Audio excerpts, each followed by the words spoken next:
Hola chicos. Esta noche nosotros vamos a adentrarnos en los pasillos iluminados por antorchas, de castillos donde el amor se teía entre susurros, miradas furtivas y elaborados rituales que harían parecer simples nuestras aplicaciones de citas modernas. Imagina por un momento el crujir de sedas bordadas, el eco de pasos sobre piedra fría y el aroma de cera derretida mezclándose con perfumes exóticos mientras jóvenes nobles intentan conquistar corazones siguiendo reglas más complejas que cualquier videojuego actual. Esta historia puede resolver misterios que ni siquiera sabías que tenías sobre porque todavía nos ponemos nerviosos en una primera cita, o porque ciertas tradiciones románticas persisten sin que sepamos realmente de dónde vienen. Entonces, antes de explorar la historia conmigo, tómate un momento para ayudarme a suscribirme al canal. Dale me gusta y comparte este video.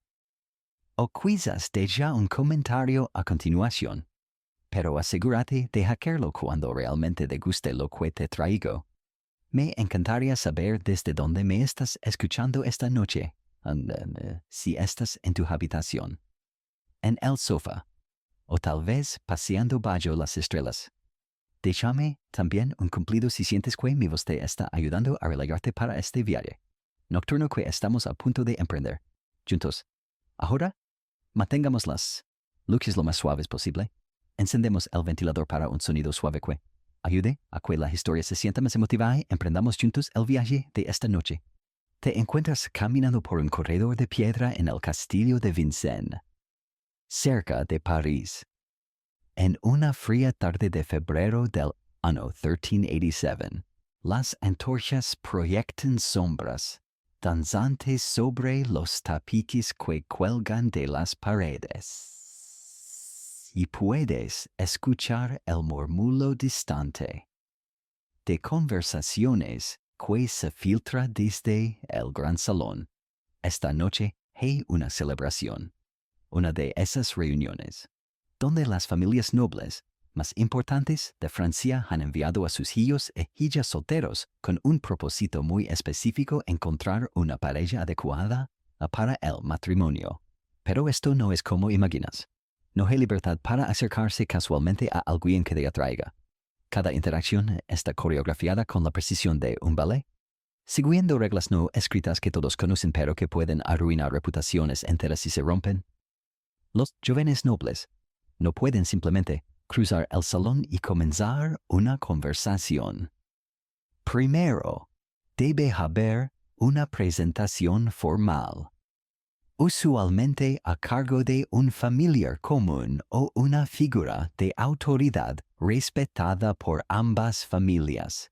Observas como Lady Marguerite de Bourbon, una joven de apenas 16 años, permanece junto a su madre cerca de una de las chimeneas. Sus ojos se mueven discretamente por el salón, pero nunca se detienen demasiado tiempo en ningún rostro masculino.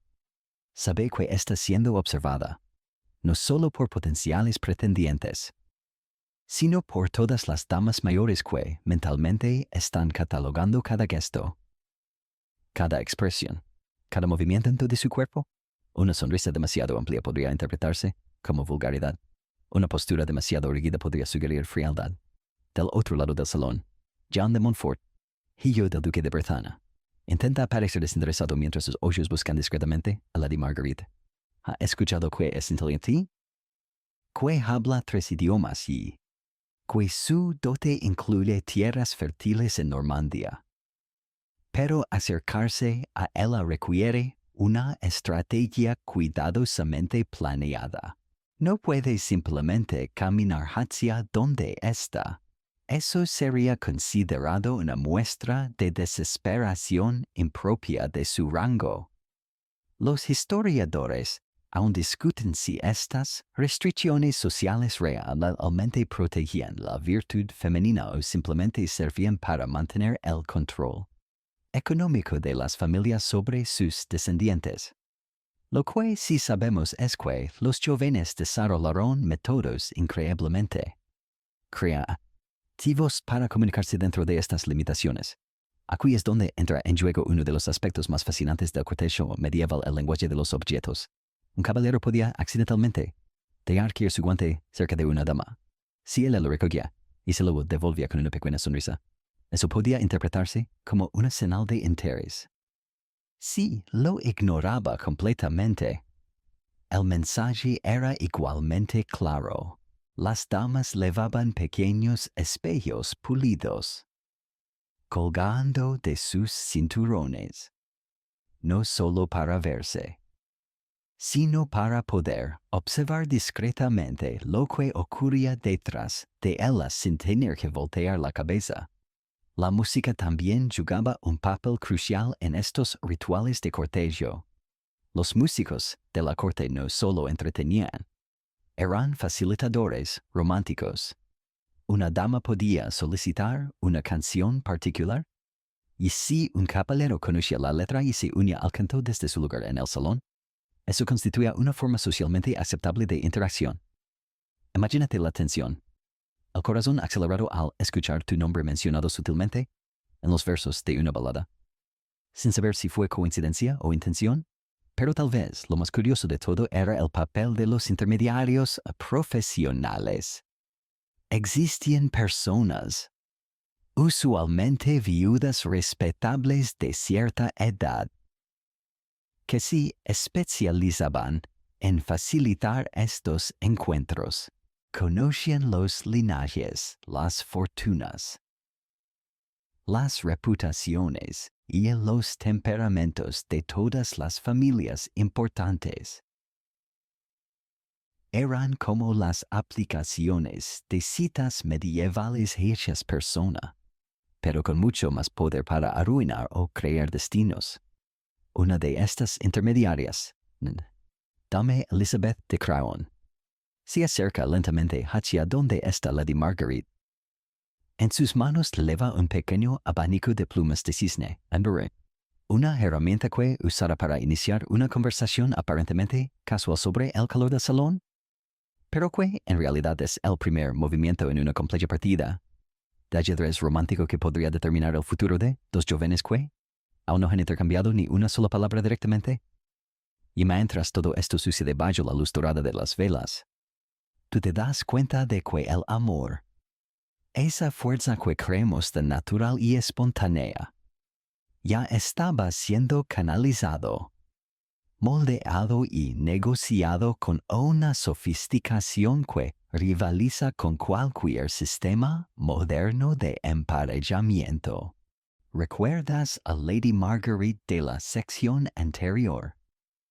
Parada junto a la chimenea con su madre, ahora la observas más de cerca y notas algo peculiar. Constantemente está ajustando el pañuelo bordado que lleva en su muñeca izquierda. Lo que inicialmente podrías pensar que es solo nerviosismo, en realidad es parte de un sistema de comunicación tan sofisticado que haría palidecer a nuestros emojis modernos. Te encuentras ahora en los jardines del castillo, donde el aire fresco de la mañana eleva el aroma de rosas tempranas y hierbas medicinales. Lady Marguerite camina lentamente por el sendero de grava, aparentemente absorta en la contemplación de los parterres florales, pero sus dedos trabajan constantemente con su pañuelo de seda blanca decorado con hilos de oro. Cada movimiento, cada doblez, cada manera de sostenerlo, transmite un mensaje específico. A quienes saben leer este lenguaje secreto, cuando dobla el pañuelo por la mitad y lo presiona contra su mejilla derecha, está diciendo sí a alguna pregunta no verbal que Jean de Montfort le hizo la noche anterior con una inclinación particular de su cabeza. Si lo hubiera presionado contra la mejilla izquierda, habría significado no. Cuando lo agita suavemente 3 veces mientras mira hacia las torres del castillo, está indicando encontrémonos en el tercer lugar que acordamos. Probablemente la capilla privada a la hora de vísperas. Los historiadores aún discuten si este lenguaje de pañuelos era realmente tan elaborado como sugieren.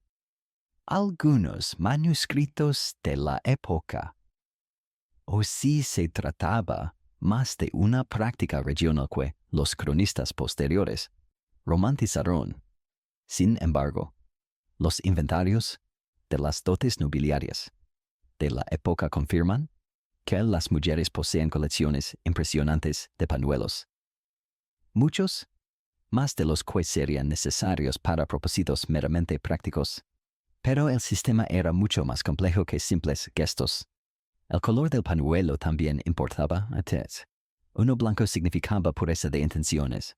Uno azul, más fidelidad. Uno rojo, pasión contenida pero reconocida. Los bordados añadían capas adicionales de significado. Las flores de lis bordadas indicaban nobleza de sentimientos. Las rosas. Amor romántico. Los lirios. Devoción espiritual que no excluía el amor terrenal. Una curiosidad fascinante es que algunos pañuelos llevaban hilos entretejidos con cabellos de la dama. No era solo ornamental. Era una forma de asegurar autenticidad. En una época donde los mensajeros podían ser interceptados y las cartas falsificadas. Un mechón de cabello entretejido en seda era una firma prácticamente imposible de replicar. Jean de Montfort, si recibiera un pañuelo así, sabría con certeza que venía directamente de Lady Marguerite. Observas cómo otras damas en el jardín también manipulan sus pañuelos con gestos aparentemente casuales. Lady Catherine de Valois lleva el suyo atado a su cintura, pero lo desata y lo vuelve a atar cada vez que cierto caballero pasa cerca. Es su manera de decir, noto tu presencia, pero aún no he decidido si me interesas. Dame Isabel de Foix. Mantiene el suyo completamente inmóvil en su mano. Una señal de que ya está comprometida emocionalmente con alguien y no está disponible para nuevos cortejadores. Pero aquí viene la parte realmente ingeniosa. Las doncellas que acompañaban a estas damas nobles también participaban en el sistema. Ellas llevaban pañuelos secundarios que podían transmitir mensajes más directos o incluso contradictorios. Si Lady Marguerite necesitaba rechazar a un pretendiente sin ofenderlo públicamente, su doncella podía agitar su propio pañuelo en un patrón que significaba: mi señora está indispuesta pero aprecia el interés. Era diplomacia textil en su máxima expresión. Y luego estaban los pañuelos de luto modificados. Cuando una joven noble perdía a un ser querido, llevaba pañuelos negros o grises. Pero sí estaba abierta a consolación romántica. Añadía pequeños detalles en colores más vivos. Un hilo dorado en el borde podía significar: mi corazón puede sanar con la persona correcta. Era una manera de señalar disponibilidad emocional sin parecer irrespetuosa hacia el difunto. Los caballeros, por supuesto, tenían que aprender a leer estos códigos. Y algunos eran mejores que otros. Existían incluso maestros de pañuelos. Usualmente caballeros mayores retirados de las batallas, que asesoraban a los jóvenes nobles sobre las sutilezas de este lenguaje. Era considerado tan importante como aprender esgrima o equitación. Jean de Montfort había estudiado con Sir Bertrand de Claquin, un veterano de las guerras contra Inglaterra que se había especializado en asuntos del corazón después de colgar su espada. Un pañuelo mal interpretado puede causar más daño que una lanza mal dirigida. Le había dicho Sir Bertrand: al menos una lanza solo puede matarte una vez. Pero tal vez lo más sorprendente era que este sistema no era exclusivo de la nobleza. Las mercantes, las artesanas, Incluso las campesinas más prósperas habían desarrollado sus propias versiones simplificadas. Un pañuelo de lino común podía transmitir mensajes básicos de interés o rechazo. Las prostitutas de las ciudades más grandes usaban pañuelos de colores específicos para indicar sus especialidades y precios. Era un lenguaje universal del deseo que atravesaba todas las clases sociales, y cuando piensas en ello, no es tan diferente de nuestros métodos modernos. Cambiamos nuestras fotos de perfil, ajustamos nuestros estados en redes sociales, usamos ciertos emojis con significados ocultos. Lady Marguerite, doblando su pañuelo en el jardín del castillo, no era tan distinta de alguien eligiendo cuidadosamente el filtro perfecto para una selfie antes de subirla, esperando que la persona correcta interprete la señal. La diferencia era que en el mundo medieval, estas señales requerían una proximidad física, una presencia compartida en el mismo espacio. No podías enviar un pañuelo por mensajero y esperar que transmitiera el mismo mensaje. Tenía que ser visto en movimiento, en el contexto de una mirada, una postura, un momento específico en el tiempo. ¿Recuerdas el intrincado baile de pañuelos que acabas de presenciar ahora? Imagina que todo ese cortejo debe suceder entre dos personas que nunca se han visto en persona, separadas por cientos de kilómetros de caminos peligrosos y semanas de viaje. Te encuentras en el scriptorium del monasterio de Saint-Denis, donde un monje especializado en caligrafía está redactando lo que podría determinar el destino romántico de los jóvenes nobles que se conocerán solo a través de tinta y pergamino. Brother Guillaume de Sens moja su pluma en tinta negra perfectamente, preparada y comienza a escribir con una precisión que haría envidiar a cualquier impresora moderna. Está redactando una carta matrimonial para el conde de Armagnac, quien busca esposa para su hijo de 18 años. Pero esto no es simplemente una carta de presentación.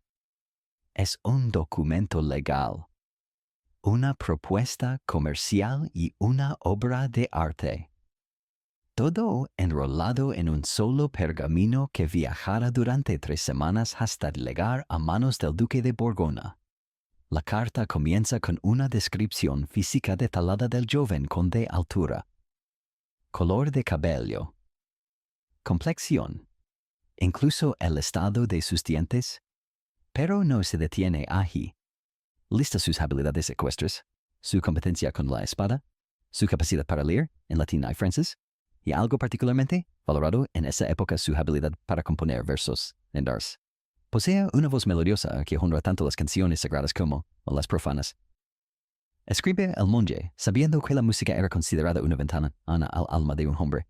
Pero aquí viene la parte realmente fascinante. Junto con la carta va un retrato pintado. No una representación idealizada como podrían esperar, sino algo sorprendentemente realista para los estándares medievales. Y el artista, Master Jean de Beaumetz, ha sido específicamente instruido para mostrar al joven tal como es, incluida una pequeña cicatriz en su mejilla izquierda, resultado de un accidente de casa. Los historiadores aún discuten si esta honestidad visual era común o excepcional, pero los registros sugieren que las familias que enviaban retratos falsamente halagadores enfrentaban consecuencias diplomáticas serias. ¿Te imaginas a Lydia Eleanor de Valois, sentada en su torre en Dijon, sosteniendo este retrato mientras su madre lee la carta en voz alta? Eleanor tiene 17 años y nunca ha salido de Borgoña. Su mundo entero está contenido en estas murallas de piedra, y ahora debe decidir si quiere pasar el resto de su vida con un hombre cuyo rostro conoce solo por pintura y cuyo carácter debe juzgar por palabras escritas por extraños. Pero el sistema medieval había desarrollado métodos ingeniosos para hacer estas decisiones menos azarosas. Las familias intercambiaban no solo cartas y retratos, sino también objetos personales. El joven conde había enviado un anillo que usaba habitualmente. Aun con trazas de su aroma personal, Lady Eleanor podía sostenerlo, olerlo, sentir su peso e imaginar cómo sería llevarlo como esposa.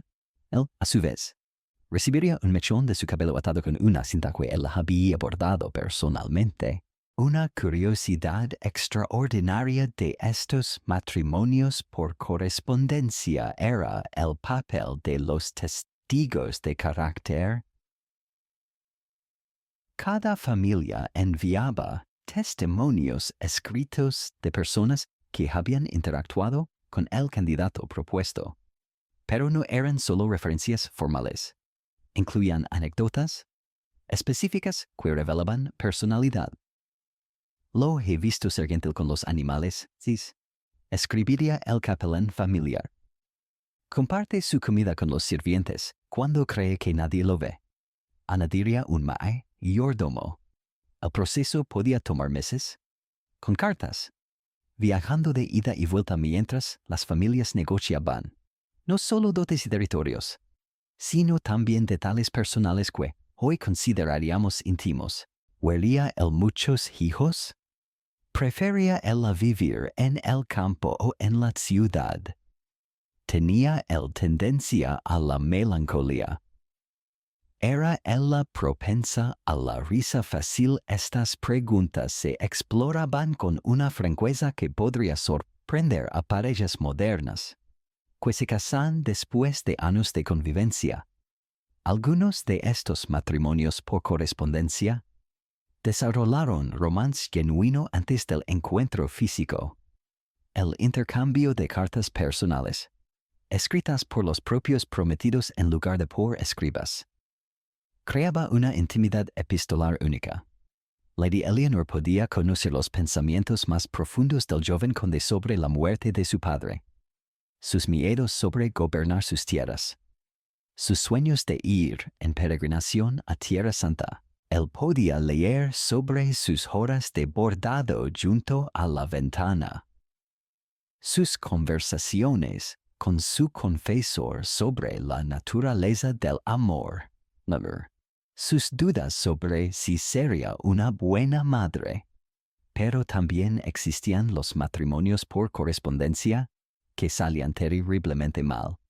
Los archivos de la época están llenos de casos donde los retratos no se parecían en nada a la realidad, donde las descripciones de carácter eran completamente falsas, donde las dotes prometidas no existían.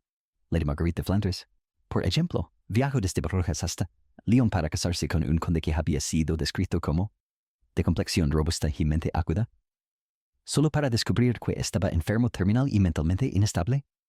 El matrimonio se realizó de todas maneras, y ella quedó viuda 3 meses después.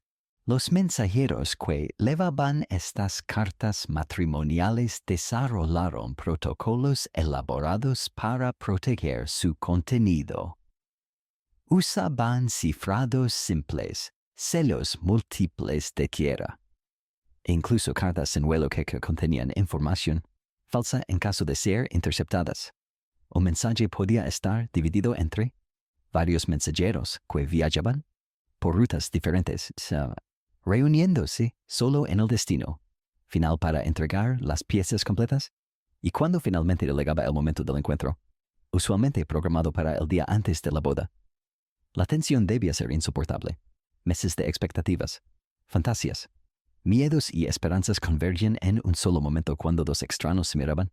A los ojos se daban cuenta de que pasarían la eternidad juntos, para bien o para mal. Lady Eleanor finalmente acepta la propuesta del joven conde.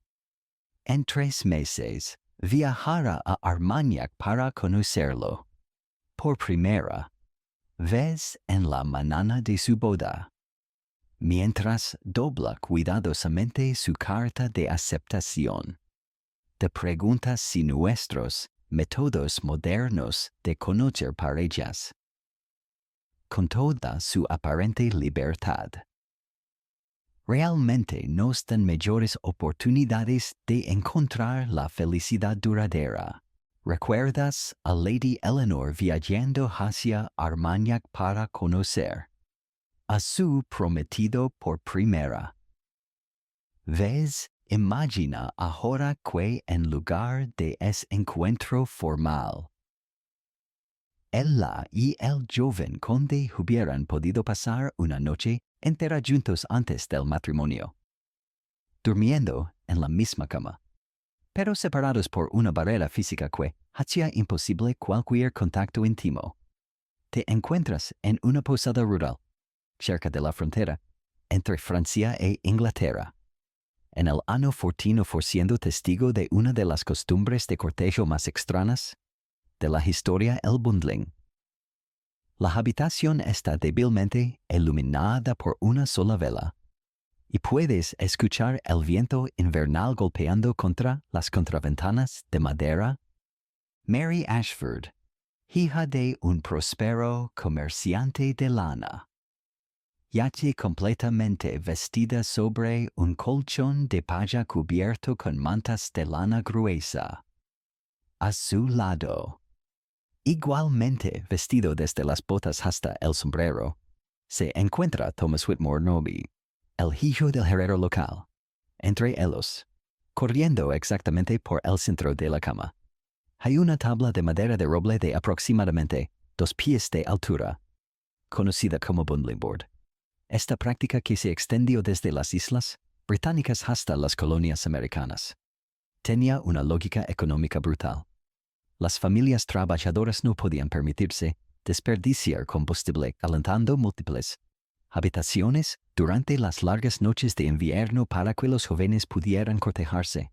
Tampoco podían permitirse que sus hijos perdieran horas productivas de trabajo durante el día en conversaciones románticas. Sí. La solución era el bundling. Permitir que las parejas se conocieran durante las horas de sueño, compartiendo calor corporal pero manteniendo la virtud intacta. Los historiadores aún discuten si el bundling realmente preservaba la castidad o si era simplemente una manera socialmente aceptable de permitir cierta intimidad prematrimonial. Lo que sí sabemos es que las reglas eran extraordinariamente específicas y variaban de región en región. En algunas áreas, la chica era literalmente cosida dentro de un saco que cubría su cuerpo desde el cuello hasta los pies, con solo sus brazos libres. En otras, ambos jóvenes llevaban lo que se llamaba courting stays, prendas de cuero endurecido que funcionaban como cinturones de castidad portátiles. Pero la versión más común era la tabla divisoria, que transformaba una cama matrimonial en 2 espacios separados pero íntimos. Mary y Thomas han estado cortejándose de esta manera durante 3 meses, 2 noches por semana. Han aprendido a conocerse en una oscuridad casi total, a través de conversaciones susurradas que pueden durar hasta el amanecer. Thomas le ha contado sobre su miedo, no ser tan hábil como su padre con el martillo y el yunque. Mary le ha confesado sus sueños de viajar más allá de su aldea, tal vez incluso hasta Londres, aunque sabe que eso es prácticamente imposible para alguien de su posición. Lo extraordinario del bundling era cómo intensificaba ciertos aspectos de la intimidad mientras eliminaba completamente otros. No podían verse claramente, no podían tocarse, pero podían oler el aroma natural del otro, escuchar los ritmos de su respiración, sentir el calor que irradiaba a través de la barrera de madera. Thomas conoce exactamente cómo suena la risa suave de Mary en la oscuridad. Mary puede predecir cuándo. Thomas está a punto de quedarse dormido por la manera en que su respiración cambia. Una curiosidad fascinante es que muchas parejas que practicaban bundling desarrollaban su propio lenguaje táctil usando la tabla divisoria. Golpes suaves con los nudillos podían significar sí o no a preguntas susurradas. Patrones más complejos se convertían en códigos para expresar afecto. Thomas y Mary han desarrollado una secuencia de 3 golpes seguidos de dos que significa te amo. Andorra, aunque ninguno de los dos ha pronunciado jamás esas palabras en voz alta. Los padres, por supuesto, no eran ingenuos sobre lo que podría suceder. Las casas de la época tenían paredes delgadas, y las madres especialmente desarrollaron oído excepcional para detectar sonidos sospechosos. Mrs. Ashford duerme en la habitación contigua y más de una vez durante estos 3 meses han aparecido súbitamente con una lámpara para revisar que la tabla salga en su lugar. Era una inspección nocturna que mantenía a todos honestos, pero también existían versiones más permisivas del bundling en algunas comunidades, especialmente en Gales y partes de Escocia. La tabla se retiraba después de varios meses de cortejo exitoso, y, aunque los jóvenes seguían durmiendo completamente vestidos, era una progresión gradual hacia la intimidad física que reconocía tanto las necesidades emocionales como las restricciones morales de la época.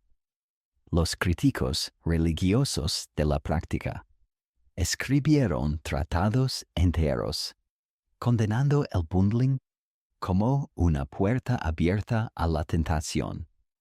Pero las estadísticas de embarazos no matrimoniales en las comunidades que lo practicaban no eran significativamente más altas que en las que no lo hacían. De hecho, algunos argumentan que las parejas que habían practicado bundling tenían matrimonios más estables porque habían aprendido a comunicarse en condiciones de intimidad forzada. Una variación particularmente ingeniosa del bundling involucraba lo que se llamaba courting candles. Se encendía una vela al comienzo de la sesión de cortejo, y cuando se extinguía naturalmente, era hora de que el joven se fuera. Los padres controlaban la duración del cortejo, eligiendo velas más largas o más cortas dependiendo de qué tan serio consideraran la relación. Si realmente no les gustaba el pretendiente, podían usar velas tan cortas que apenas daban tiempo para intercambiar saludos. Thomas ha notado que últimamente Mrs. Ashford ha estado usando velas más largas. Una señal de que la familia aprueba su cortejo con Mary. Esta noche, la vela es particularmente generosa, y él sospecha que pronto le pedirán que haga una propuesta formal. La idea lo emociona y lo aterroriza a la vez. Has llegado a conocer a Mary de una manera que siente más íntima que cualquier cosa que sus padres compartieran después de 20 años de matrimonio. Mientras, yaques allí en la oscuridad, escuchando sus conversaciones susurradas sobre sueños y miedos, te das cuenta de que el bundling había creado accidentalmente algo que en nuestra época moderna ha perdido la capacidad de enamorarse de la mente y personalidad de alguien completamente separado de la atracción física inmediata. Y cuando Thomas finalmente se duerme, con su mano descansando contra la tabla de madera que lo separa de Mary, y tú te preguntas si nuestras aplicaciones de citas modernas, con sus fotos y deslizamientos instantáneos, nos dan una oportunidad real de conocer el alma de alguien antes de que los cuerpos se interpongan en el camino. ¿Recuerdas a Thomas y Mary susurrando en la oscuridad? Separados por esa tabla de madera, ahora imagina que, en lugar de esa intimidad susurrada y controlada, te encuentras en medio de una celebración desenfrenada donde las reglas sociales norma Les se suspenden completamente y los jóvenes pueden elegir parejas con una libertad que escandalizaría tanto a las familias nobles como a los padres campesinos durante el resto del año. Es la madrugada del 1 de mayo de 1348 y estás en las afueras de Canterbury, siendo testigo del Festival de Beltane, donde el amor y la fertilidad se celebran con una intensidad que haría palidecer a cualquier festival moderno. Notem, el aire está lleno del humo de hogueras que han ardido toda la noche, mezclado con el aroma de flores silvestres que los jóvenes han tejido en coronas y guirnaldas. Puedes escuchar el sonido de flautas y tambores que nunca parecen detenerse, creando un ritmo hipnótico que hace que la sangre se acelere y que las inhibiciones se desvanezcan como niebla matutina. Los aldeanos han estado bailando, bebiendo hidromiel fermentado y participando en rituales que oficialmente la Iglesia condena pero que secretamente tolera porque entiende que algunas fuerzas humanas no pueden simplemente prohibirse. Eleanor Fitzwalter, la hija de 18 años del alguacil local, corre descalza por los campos húmedos de Rocío, perseguida por 3 jóvenes que compiten por el honor de coronarla como la reina de mayo. Su cabello dorado vuela detrás de ella como una bandera, y su risa cristalina se mezcla con los gritos de alegría de docenas de otros jóvenes que participan en el juego ritual más antiguo del mundo, la selección de pareja bajo la bendición de fuerzas más antiguas que el cristianismo. Pero esto no es caos sin reglas. Los festivales de fertilidad medieval tenían su propia estructura, sus propios protocolos, sus propias maneras de asegurar que lo que parecía libertad salvaje en realidad siguiera patrones que protegían a los participantes y mantenían cierto orden social. Eleanor puede correr libremente por los campos, pero los jóvenes que la persiguen han sido previamente aprobados por su padre.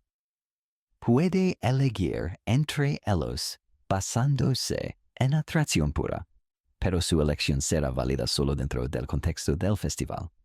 Los historiadores aún discuten si estos festivales realmente funcionaban como mercados matrimoniales disfrazados de celebraciones religiosas, o si eran genuinas válvulas de escape que permitían expresar impulsos que normalmente debían mantenerse reprimidos. Lo que sí sabemos es que muchos matrimonios medievales que duraron décadas comenzaron durante estas celebraciones de primavera. Te acercas al círculo central donde se ha erigido un maypole, un poste alto decorado con cintas de colores que los bailarines tejerán en patrones complejos mientras danzan. Pero lo que ves no es simplemente baile. Es un ritual de cortejo codificado donde cada movimiento tiene significado. Cuando un joven ofrece su mano a una doncella para unirse al baile del maypole, no está simplemente invitándola a bailar. Está declarando públicamente su interés romántico. Emma la cervecera, una joven viuda de 24 años que normalmente sería considerada demasiado experimentada para este tipo de festividades, agarra audazmente las quintas rojas del maypole. En cualquier otro día del año, esto sería escandaloso. Una viuda debería ser modesta, reservada, centrada en sus deberes domésticos. Pero durante Beltane, las reglas normales se invierten.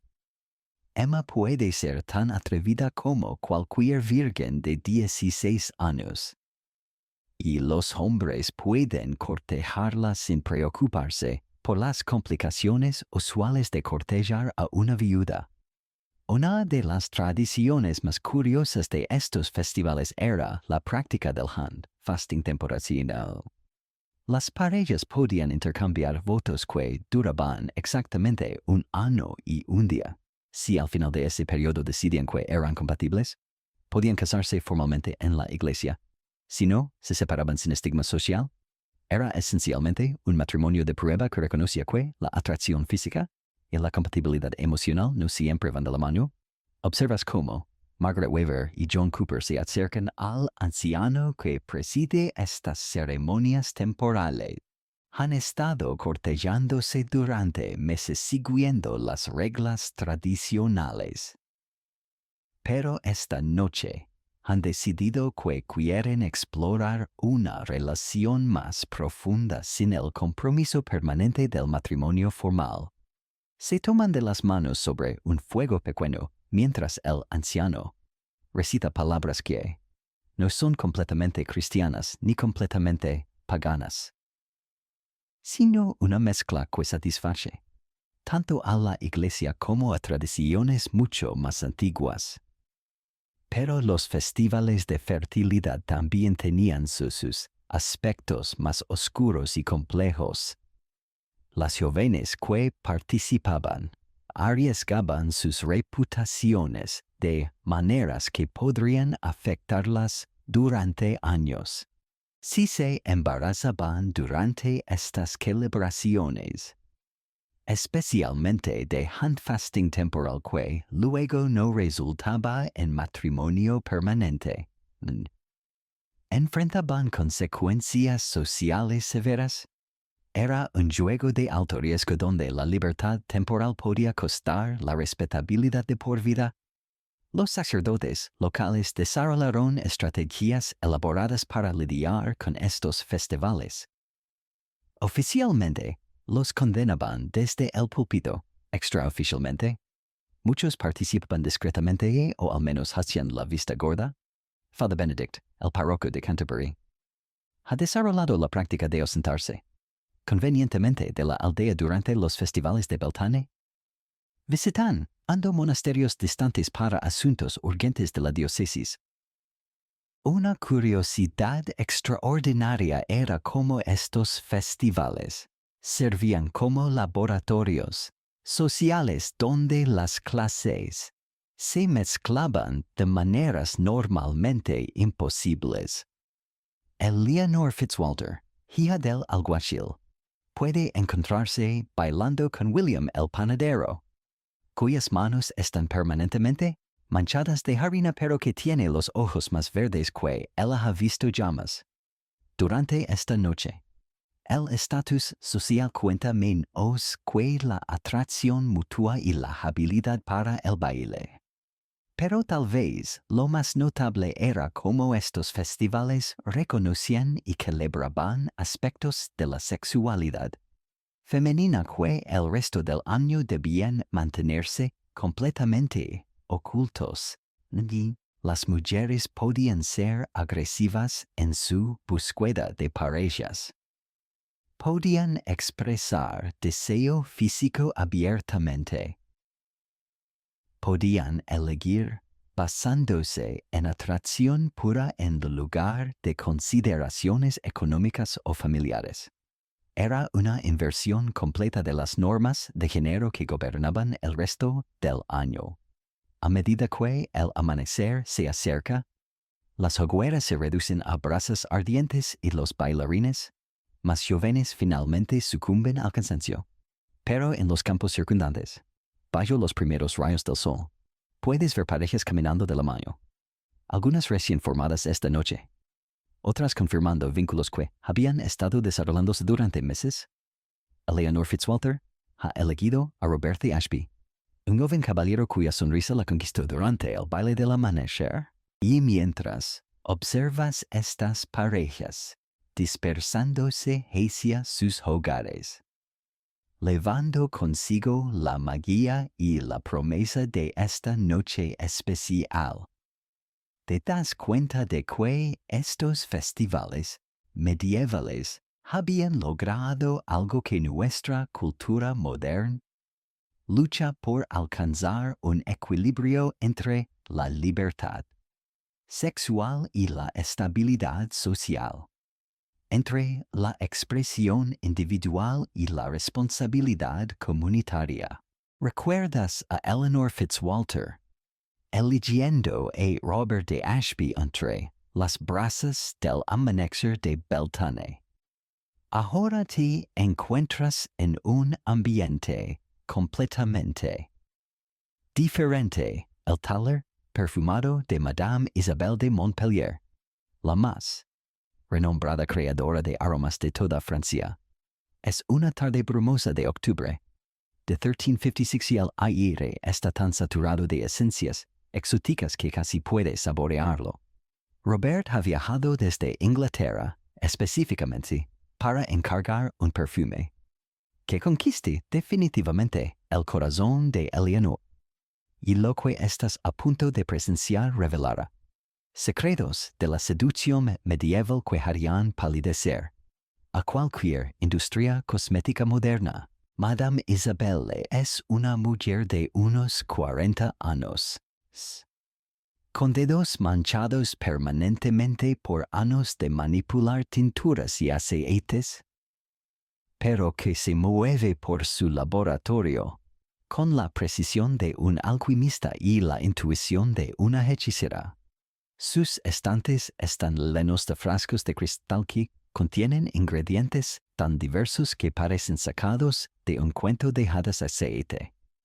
De rosas, damasco que ha viajado desde Constantinopla, ámbar gris rescatado del estómago de balenas del Mar del Norte, almizcle extraído de ciervos tibetanos, y algo mucho más controvertido, gotas de sangre de unicornio, que en realidad es una mezcla secreta de hierbas raras que solo él conoce.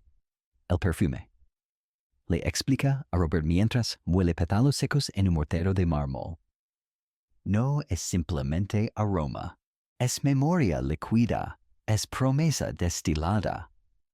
Es el puente invisible entre dos almas que buscan reconocerse. Sus palabras podrían sonar como charlatanería, pero Robert ha escuchado que 3 matrimonios reales europeos se consolidaron con perfumes creados en este mismo taller.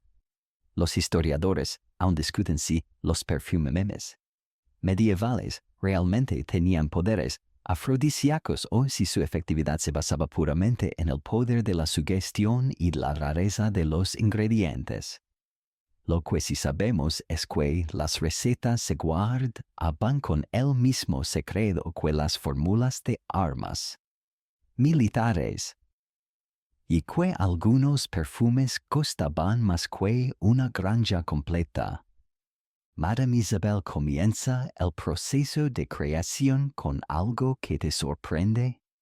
Hace que Robert huela diferentes bases aromáticas para determinar cuáles complementan su olor corporal natural. Cada hombre tiene una esencia única, sí, explica. Y el perfume debe amplificarla, no ocultarla. Le hace oler maderas orientales, resinas mediterráneas, hierbas alpinas. Observando cuidadosamente sus reacciones y tomando notas en un códice encuadernado en cuero que parece contener siglos de sabiduría olfativa. Pero aquí viene la parte realmente fascinante. Madame Isabel no está creando un perfume para que Robert lo use. Está creando un perfume para que Eleanor lo use, pero uno que específicamente complemente la química corporal de Robert. La idea es que cuando Eleanor leve este aroma, inconscientemente recordará el olor de Robert cada vez que movía sus brazos o su cabello. Es condicionamiento aromático de una sofisticación que rivalizaría con la psicología moderna. El proceso lleva horas. Madame Isabel calienta aceites en recipientes diminutos sobre brasas cuidadosamente controladas, probando combinaciones que podrían parecer imposibles. Combina la dulzura del jazmín con la terrosidad del pachulí. Añade toques de canela que recuerdan especias orientales. Y luego, en un movimiento que te deja sin aliento, agrega 3 gotas de algo que él llama lágrimas de luna. Agua de lluvia recogida durante eclipse lunar y destilada con pétalos de flores que solo florecen de noche Una curiosidad extraordinaria de la perfumería. Medieval era el uso de ingredientes de origen animal. El almizcle gris, el ámbar gris y el castoreo no solo añadían complejidad aromática, contenían feromonas que supuestamente despertaban deseos primitivos. Madame Isabelle manipula estos ingredientes con guantes de seda fina, explicando que despiertan la bestia que duerme en el corazón humano. Pero deben usarse con la delicadeza de quien toca las cuerdas de un laúd. Pero no todos los perfumes medievales se creaban para la seducción. Algunos se diseñaban para comunicar estatus social, otros para protección espiritual, y algunos incluso para enviar mensajes codificados. Las damas de la corte francesa habían desarrollado un lenguaje de perfumes tan complejo como el lenguaje de pañuelos que observaste antes. Un aroma a base de lirios podía significar: mi corazón está puro, mientras que algo con toques de sándalo podría transmitir: estoy lista para compromisos más profundos. Robert observa fascinado mientras Madame Isabel añade el ingrediente final una gota de su propia sangre, pinchándose el dedo con una aguja de plata, para que el perfume tenga alma. Explica simplemente: es un toque de magia que trasciende la química y entra en el reino de la creencia pura. Y aunque la ciencia moderna podría descartar esto como superstición, tú puedes sentir que algo definitivamente ha cambiado en la energía de la habitación. El perfume terminado se guarda en un frasco de cristal veneciano, no más grande que el pulgar de Robert, tapado con cera roja y selado con símbolos que parecen más alquímicos que decorativos. Madame Isabelle le da instrucciones específicas. El Leonor debe aplicar exactamente 3 gotas en sus muñecas al amanecer de cada día durante una luna completa.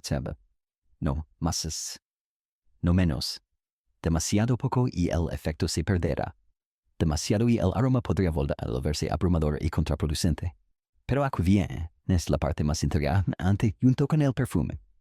Madame Isabelle le entrega a Robert un pequeño saquito de tela conteniendo hierbas secas para ti. Le dice: ponlo bajo tu almohada cada noche mientras él la use el perfume. Vuestros sueños se entrelazarán. Y cuando finalmente os volváis a encontrar, será como si nunca hubierais estado separados.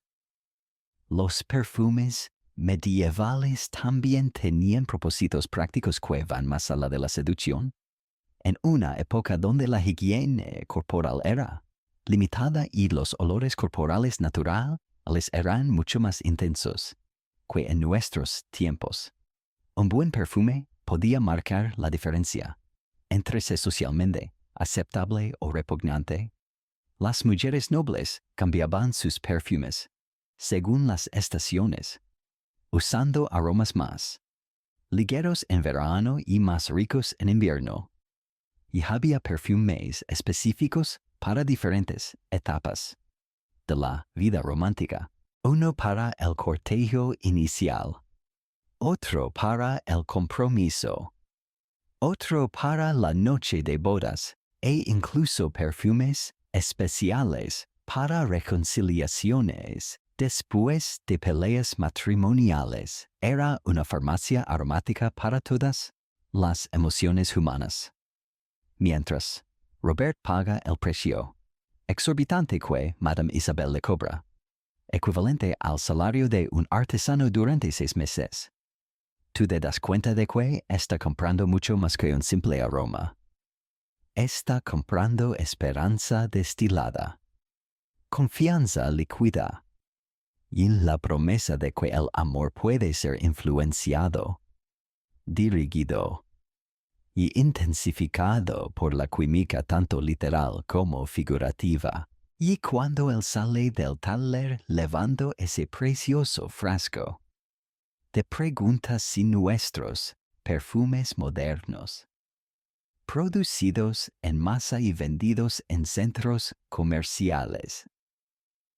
¿Pueden competir alguna vez con algo creado específicamente para dos almas que buscan encontrarse a través del sentido más primitivo y poderoso de todos?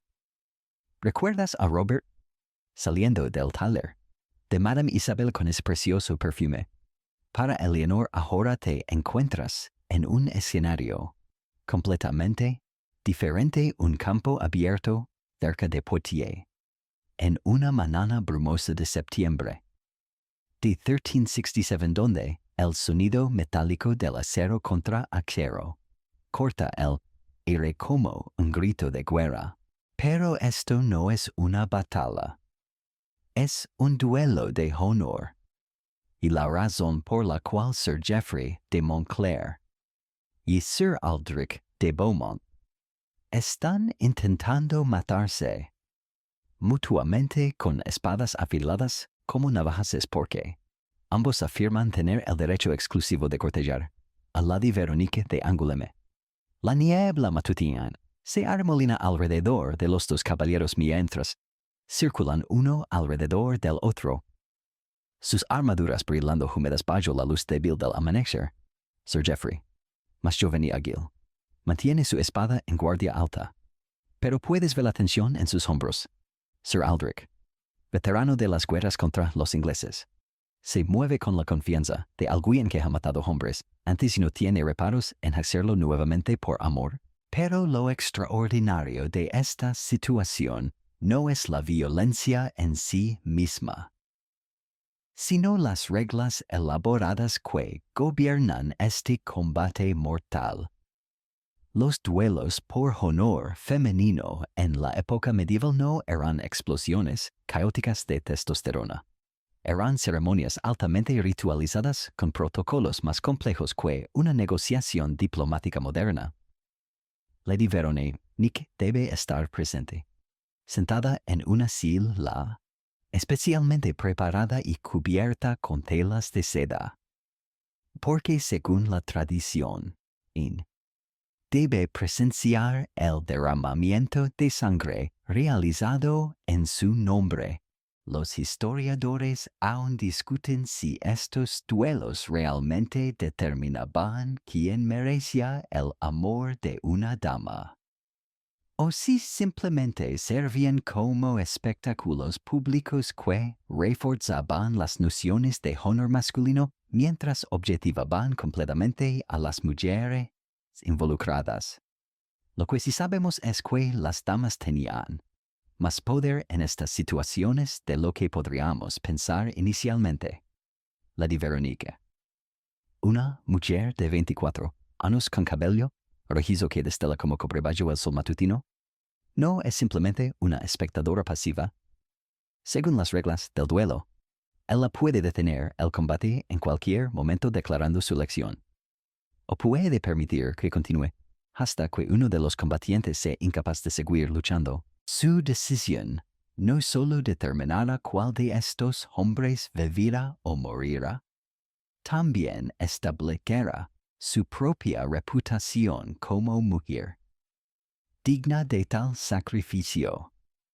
Te acercas lo suficiente para escuchar las palabras que intercambian los caballeros entre ataques. Tu amor por Lady Veronique es una ofensa a su pureza. Jadea Sir Geoffrey mientras bloquea un golpe particularmente feroz.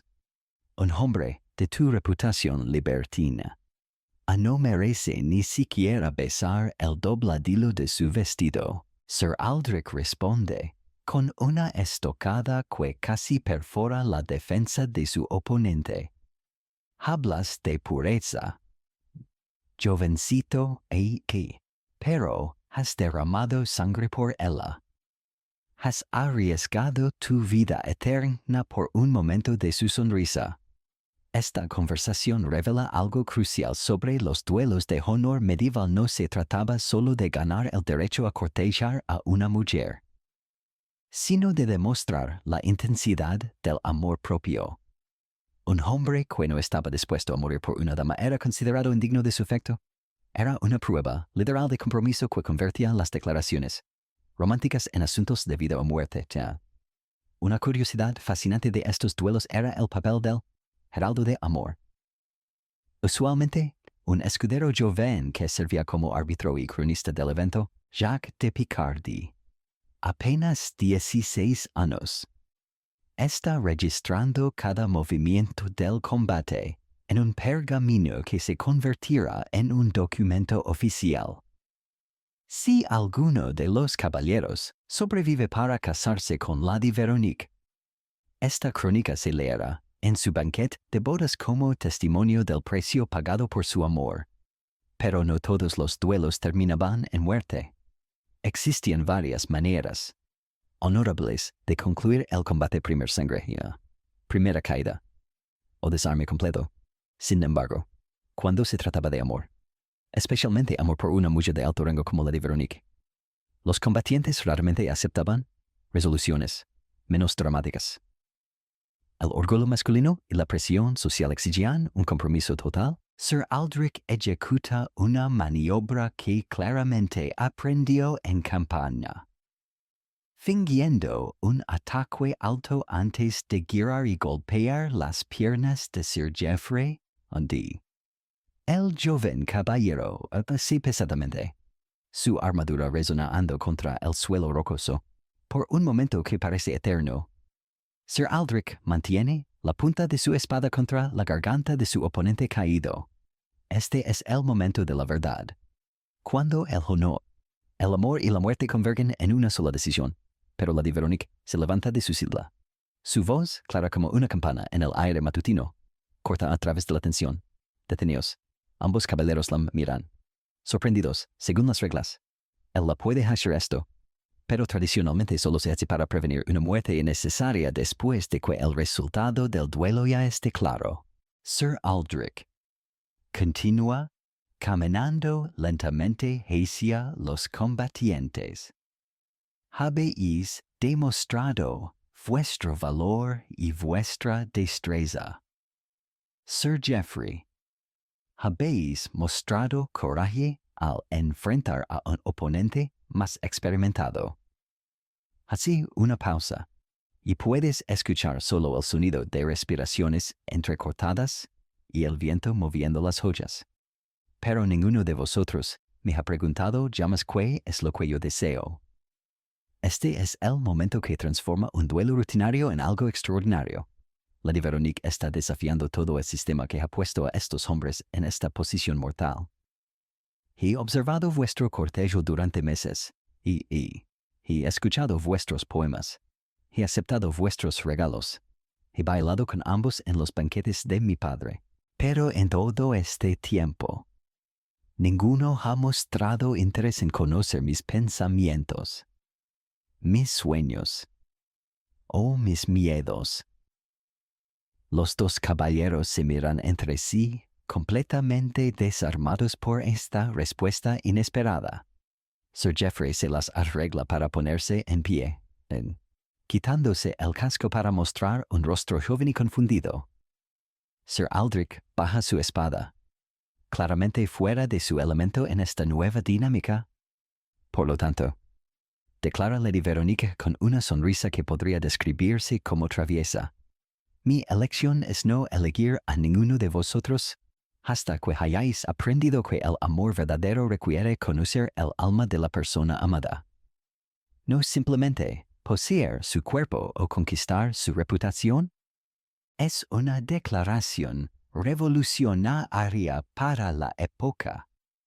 Y puedes ver cómo Jacques de Picardy lucha por decidir si y debe incluir estas palabras en su crónica oficial. Lady Veronique acaba de subvertir completamente las expectativas del duelo de honor, transformándolo de una competencia masculina en una lección sobre el respeto mutuo. Mientras, los dos caballeros caminan lentamente del campo, sin heridas mortales pero con egos considerablemente magulados. Te das cuenta de que has presenciado algo más raro que cualquier victoria militar. Una mujer medieval, tomando control de su propio destino romántico y redefiniendo las reglas del juego amoroso en tiempo real. Y Lady Veronique, caminando de regreso hacia su castillo, o con la cabeza alta y una sonrisa satisfecha. Te recuerda que incluso en una época que asociamos con la opresión femenina, algunas mujeres encontraron maneras de afirmar su agencia y desafiar las expectativas sociales, especialmente cuando se trataba de asuntos del corazón. ¿Recuerdas a Lady Veronique caminando del campo de duelo después de haber revolucionado las expectativas románticas de dos caballeros desconcertados? Ahora te transportas a un ambiente completamente diferente, la torre del escribano real en el Palacio de Westminster, donde los sonidos de plumas rascando pergaminos se mezclan con el tintineo ocasional de monedas de oro. Es el invierno de 1389 y estás presenciando las negociaciones matrimoniales más complejas de la época, donde el amor debe alinearse perfectamente con la economía, la política y la supervivencia familiar.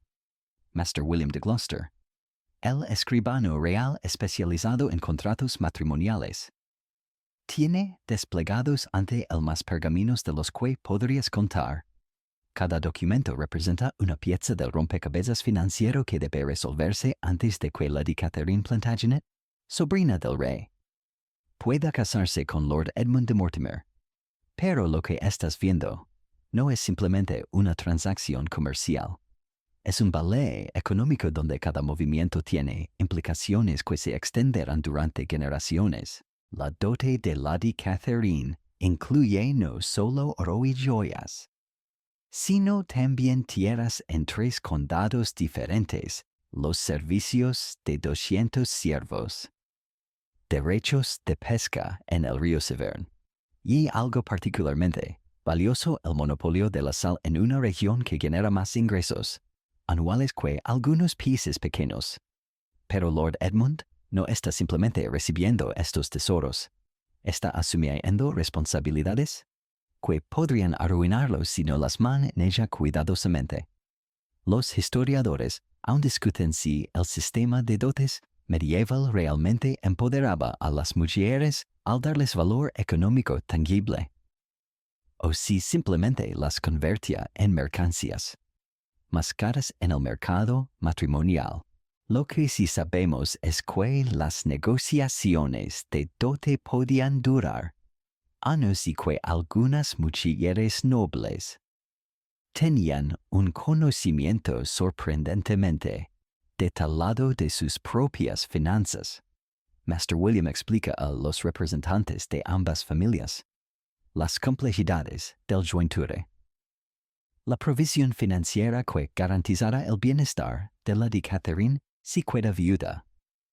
Si Lord Edmund muere antes que ella, Lady Catherine recibirá anualmente 1/3 de todos los ingresos de las propiedades Mortimer, más una casa solariega completamente amueblada, más fondos suficientes para mantener a 12 sirvientes personales hasta su propia muerte. Es un seguro de vida medieval que reconoce que las viudas aristocráticas necesitan protección económica independiente. Pero aquí viene la parte realmente fascinante: la dote no es solo dinero y propiedades. Incluye lo que se llama matrimonial goods, objetos personales que tienen valor tanto sentimental como económico. Lady Catherine está aportando una colección de manuscritos iluminados que incluye un libro de Horas creado específicamente para ella por monjes de Canterbury, tapices flamencos que cuentan la historia de sus ancestros, y algo extraordinariamente raro, un conjunto completo de vajilla de plata que fue bendecida por el Papa en Roma.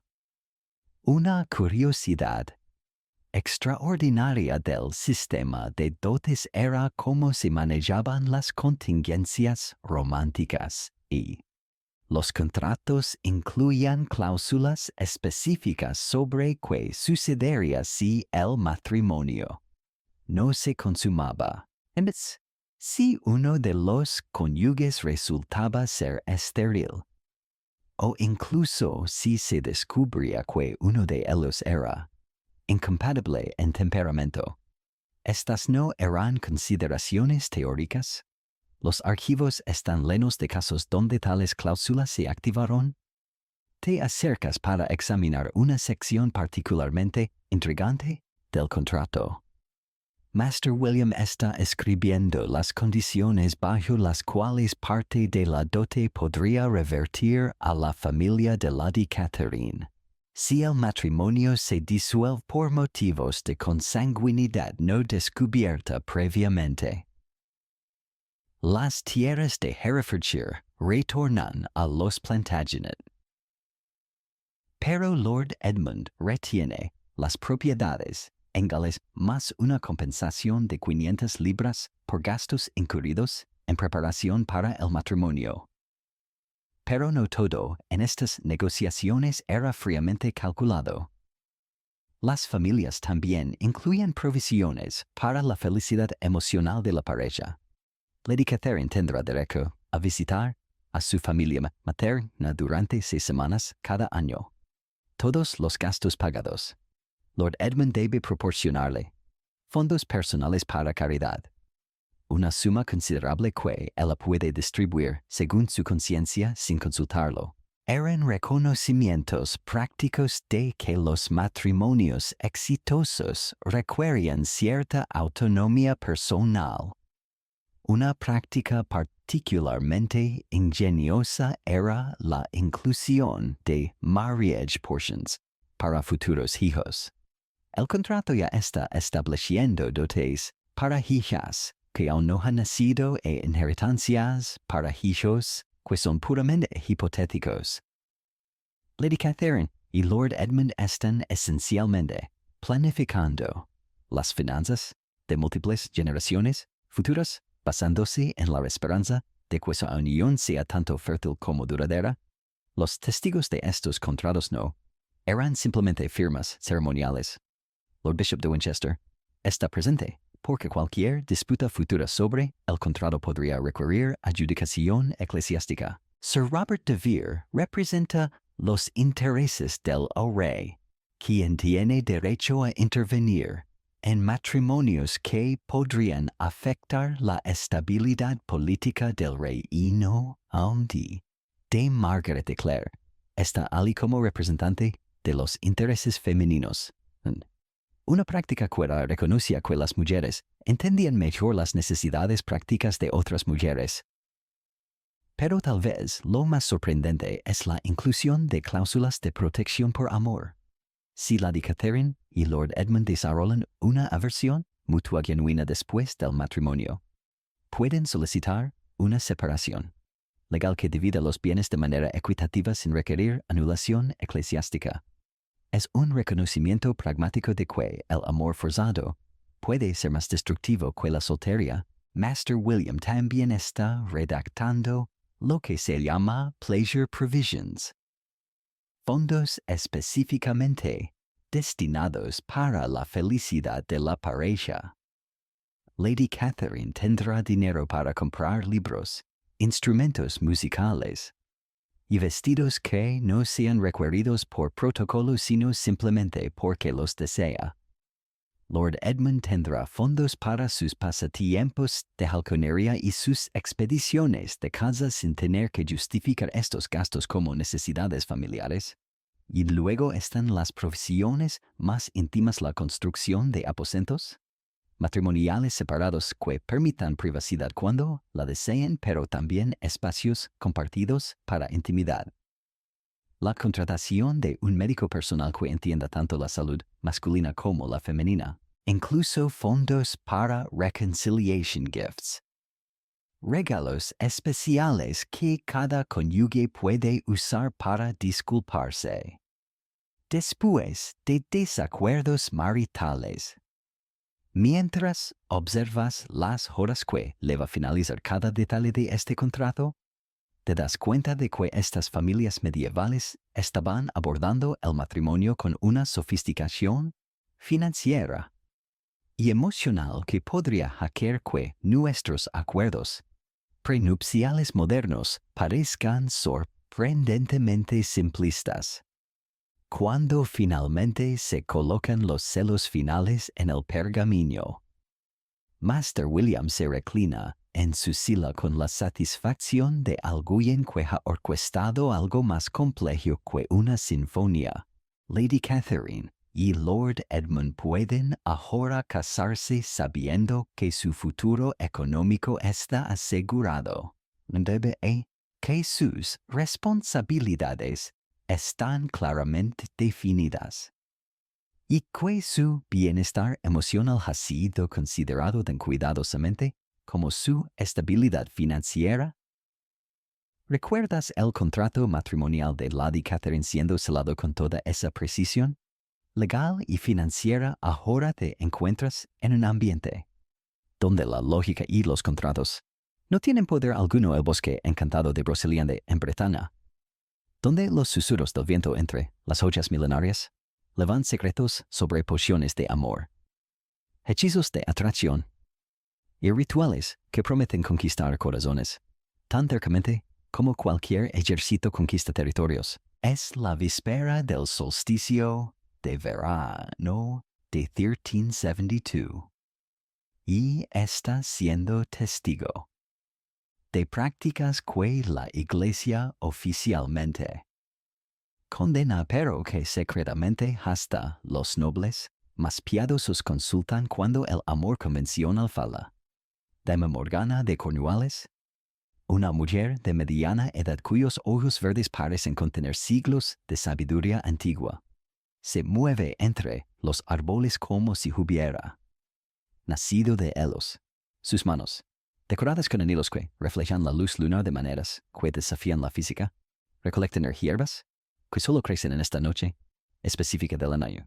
No es una bruja en el sentido que las historias de terror sugieren. Es una wise woman, una curandera que entiende los misterios del corazón humano tanto como los del cuerpo. 3 visitantes la han buscado esta noche, cada uno desesperado por soluciones que la sociedad convencional no puede ofrecerles. Lady Gwenllian Price ha viajado desde Gales porque está enamorada de un hombre que no la nota. Sir Gareth de Somerset necesita olvidar un amor imposible que lo está destruyendo. Y más intrigante, rey, Brother Marcus, un monje joven que técnicamente ha hecho votos de celibato pero que se siente consumido por sentimientos que no comprende hacia una dama que ve durante las misas dominicales. Los historiadores aún discuten si las pociones de amor medievales tienen algún efecto farmacológico real o si funcionaban puramente a través del poder de la sugestión y el ritual. Lo que sí sabemos es que los ingredientes usados a menudo contenían compuestos que afectaban el sistema nervioso de maneras que la ciencia moderna está apenas comenzando a entender. De Morgana comienza con la de Gwenllian, cuyo problema es el más directo atracción no correspondida. El amor, explica mientras tritura pétalos de madreselva bajo la luz plateada. No puede forzarse desde la nada, pero puede despertarse donde duerme. La poción que está preparando no pretende crear amor artificial, sino amplificar cualquier atracción latente que ya exista. Es una distinción sutil pero crucial en la ética de la magia amorosa medieval. Los ingredientes que añade al caldero de bronce son tan diversos como fascinantes miel recogida de colmenas, que nunca han conocido la luz solar directa.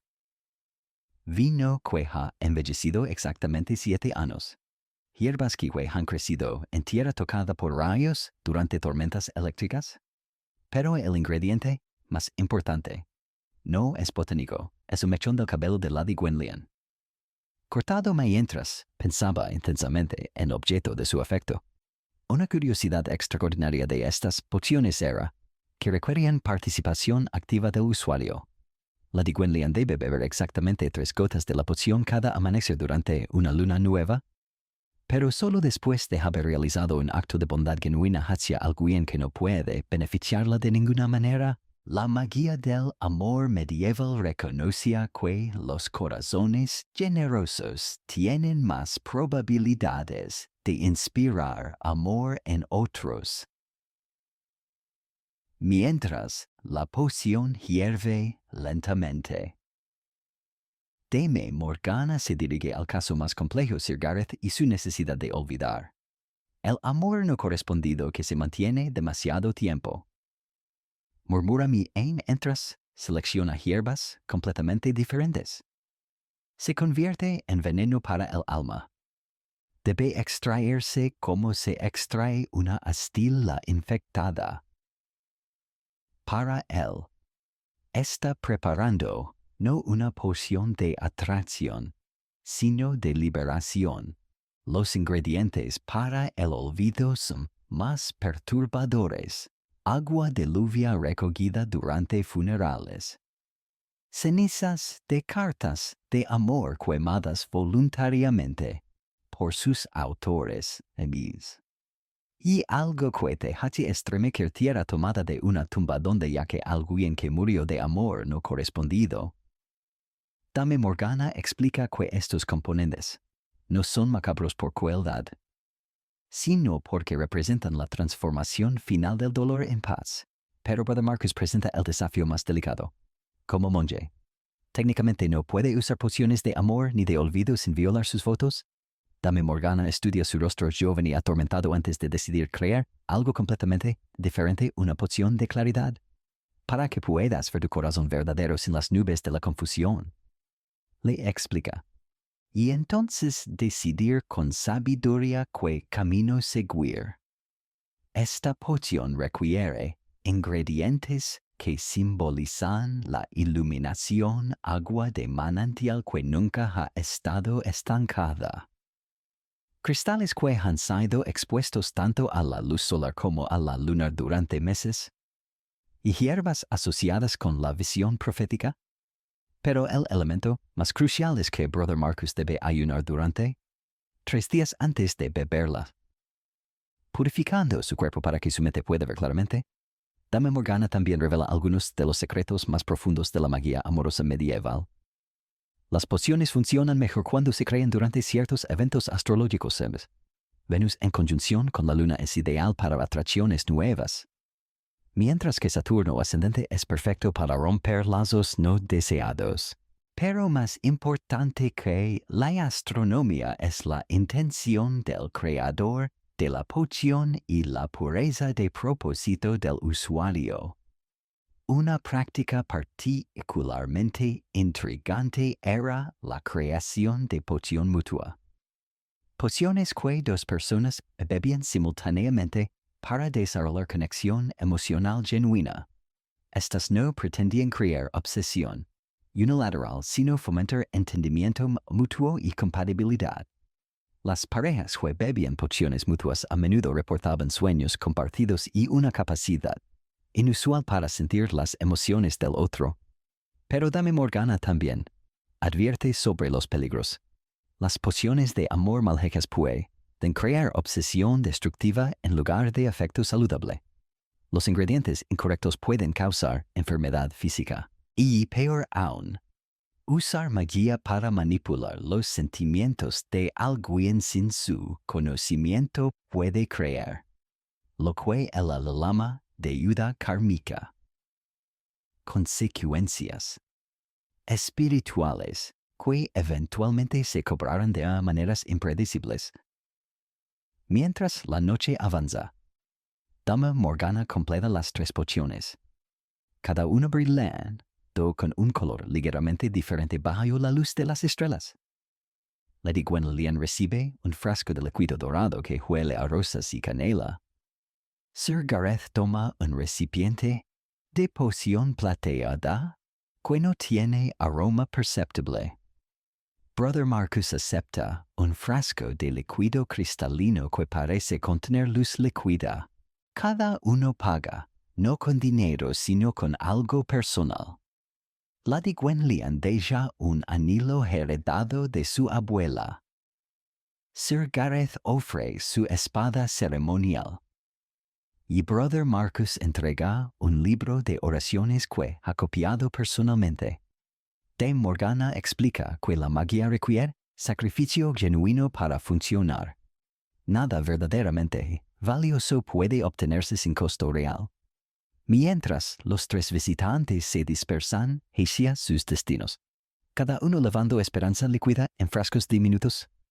¿Te das cuenta de que has presenciado algo que trasciende la simple superstición? Estos rituales reconocen verdades psicológicas profundas sobre la naturaleza del deseo humano, la importancia de la intención y el poder de la creencia para transformar realidades emocionales. Y de Morgana, permaneciendo sola en el claro del bosque, mientras las primeras luces del amanecer filtran a través de las hojas. Te recuerda que el amor, en todas sus formas, siempre ha requerido un poco de magia para florecer verdaderamente. ¿Recuerdas a Dame Morgana despidiendo a sus tres visitantes con pociones brillando bajo la luz de las estrellas ahora te transportas desde ese bosque encantado hasta los salones iluminados por antorchas del castillo de Amboise, donde el aire vibra con melodías de laúdes y voces entrenadas que transforman palabras simples en armas de seducción musical. Es una noche cálida de agosto de 1391 y estás siendo testigo del arte del galanteo trovadoresco y donde los músicos profesionales del amor convierten corazones tercamente cerrados en territorios conquistados usando solo melodías, versos y una comprensión sobrenatural de la psicología romántica femenina. Master Guillaume de Machaut, el trovador más renombrado de Francia, ajusta las cuerdas de con la precisión de un cirujano preparando una operación delicada. Esta noche ha sido contratado por Lord Philippe de Valois para conquistar el corazón aparentemente inconquistable de Lady Margot de Lusignan, quien durante 3 años ha rechazado todos los intentos de cortejo con una frialdad que ha desafiado a los pretendientes más persistentes de Europa. Pero Master Guillaume no es un músico ordinario. Es un arquitecto de emociones que construye puentes entre almas usando escalas musicales como materiales de construcción. La estrategia que Master Guillaume ha desarrollado específicamente para la de Margot es tan compleja como una campana militar y ha pasado semanas estudiando sus gustos, observando sutilmente sus reacciones a diferentes tipos de música durante los banquetes, consultando discretamente con sus doncellas sobre sus estados de ánimo preferidos, incluso analizando la métrica de los poemas que ella misma ha escrito. Sabe que prefiere melodías en tonos menores, que las historias de amor imposible la conmueven más que las de conquistas fáciles, y que tiene una debilidad particular por las canciones que incluyen referencias a flores específicas que crecen en el jardín de su infancia. Los historiadores aún discuten si los trovadores medievales eran genuinos artistas del amor o simplemente prostitutas emocionales sofisticadas que vendían ilusiones románticas a nobles con más dinero que éxito en la seducción. Lo que sí sabemos es que los más talentosos podían cobrar más por una sola noche de serenatas que lo que un artesano ganaba en un año completo. Master Guillaume comienza con algo que llama mapeo emocional. Una serie de canciones cortas, diseñadas para identificar exactamente qué tipo de romance despierta el interés de Lady Margot. Cada canción representa un arquetipo diferente: el caballero noble que sacrifica todo por honor, el rebelde apasionado que desafía convenciones sociales, el poeta melancólico que ve belleza donde otros ven ordinarias, el aventurero que promete mundos inexplorados. Observa cuidadosamente las macroexpresiones de Lady Margot después de cada pieza, catalogando mentalmente qué resonó y qué la dejó indiferente. Una curiosidad fascinante del galanteo trovadoresco era que no se trataba simplemente de cantar bonito. Los mejores trovadores eran psicólogos intuitivos, que entendían que diferentes mujeres respondían a diferentes fantasías románticas. Donde algunos preferían ser adoradas como diosas inalcanzables. Otros querían sentirse como compañeras de aventuras. Algunos buscaban ser rescatadas, mientras que otros deseaban ser conquistadoras. Master Guillaume debe identificar exactamente qué tipo de heroína romántica Lady Margot quiere ser antes de poder crear la música que la haga sentir de esa manera. Después de su sesión de mapeo, Master Guillaume ha determinado que Lady Margot responde más intensamente a canciones sobre amor prohibido entre iguales intelectuales. No quiere ser adorada desde la distancia ni rescatada de torres. Quiere ser comprendida por alguien que pueda igualar su inteligencia y desafiar su mente. Armado con esta información, comienza a componer la serenata personalizada, más sofisticada de su carrera. La canción que crea para él es una obra maestra de manipulación emocional sutil. Cuenta la historia de una dama noble cuya belleza era famosa en todo el reino, pero cuya verdadera tragedia era que nadie veía más allá de su apariencia física para apreciar su mente brillante. El protagonista masculino de la canción no es descrito físicamente en absoluto. En cambio, es caracterizado únicamente por su capacidad de ver las ideas detrás de los ojos de la dama, de entender sus referencias literarias obscuras, de desafiar sus opiniones de maneras que la hacen pensar más profundamente. Pero Master Guillaume no está trabajando solo. Ha traído consigo a Master Pierre de Corbier, un especialista en poesía improvisada que puede crear versos personalizados en tiempo real basándose en las reacciones de Lady Margot. Mientras Guillaume toca, Pierre observa cada gesto, cada cambio en la postura de Lady Margot, y ajusta la letra de la canción para incorporar detalles específicos que la hagan sentir como si la canción hubiera sido escrita exclusivamente para ella. Durante la segunda estrofa, Pierre nota que Lady Margot toca inconscientemente un broche de zafiro que leva en su vestido cuando la música la emociona particularmente. Inmediatamente improvisa versos sobre ojos azules como zafiros, que guardan secretos más preciosos que cualquier tesoro real. Lady Margot se sobresalta ligeramente, realizando que de alguna manera estos músicos han capturado algo íntimo sobre ella que ni siquiera ella había notado conscientemente.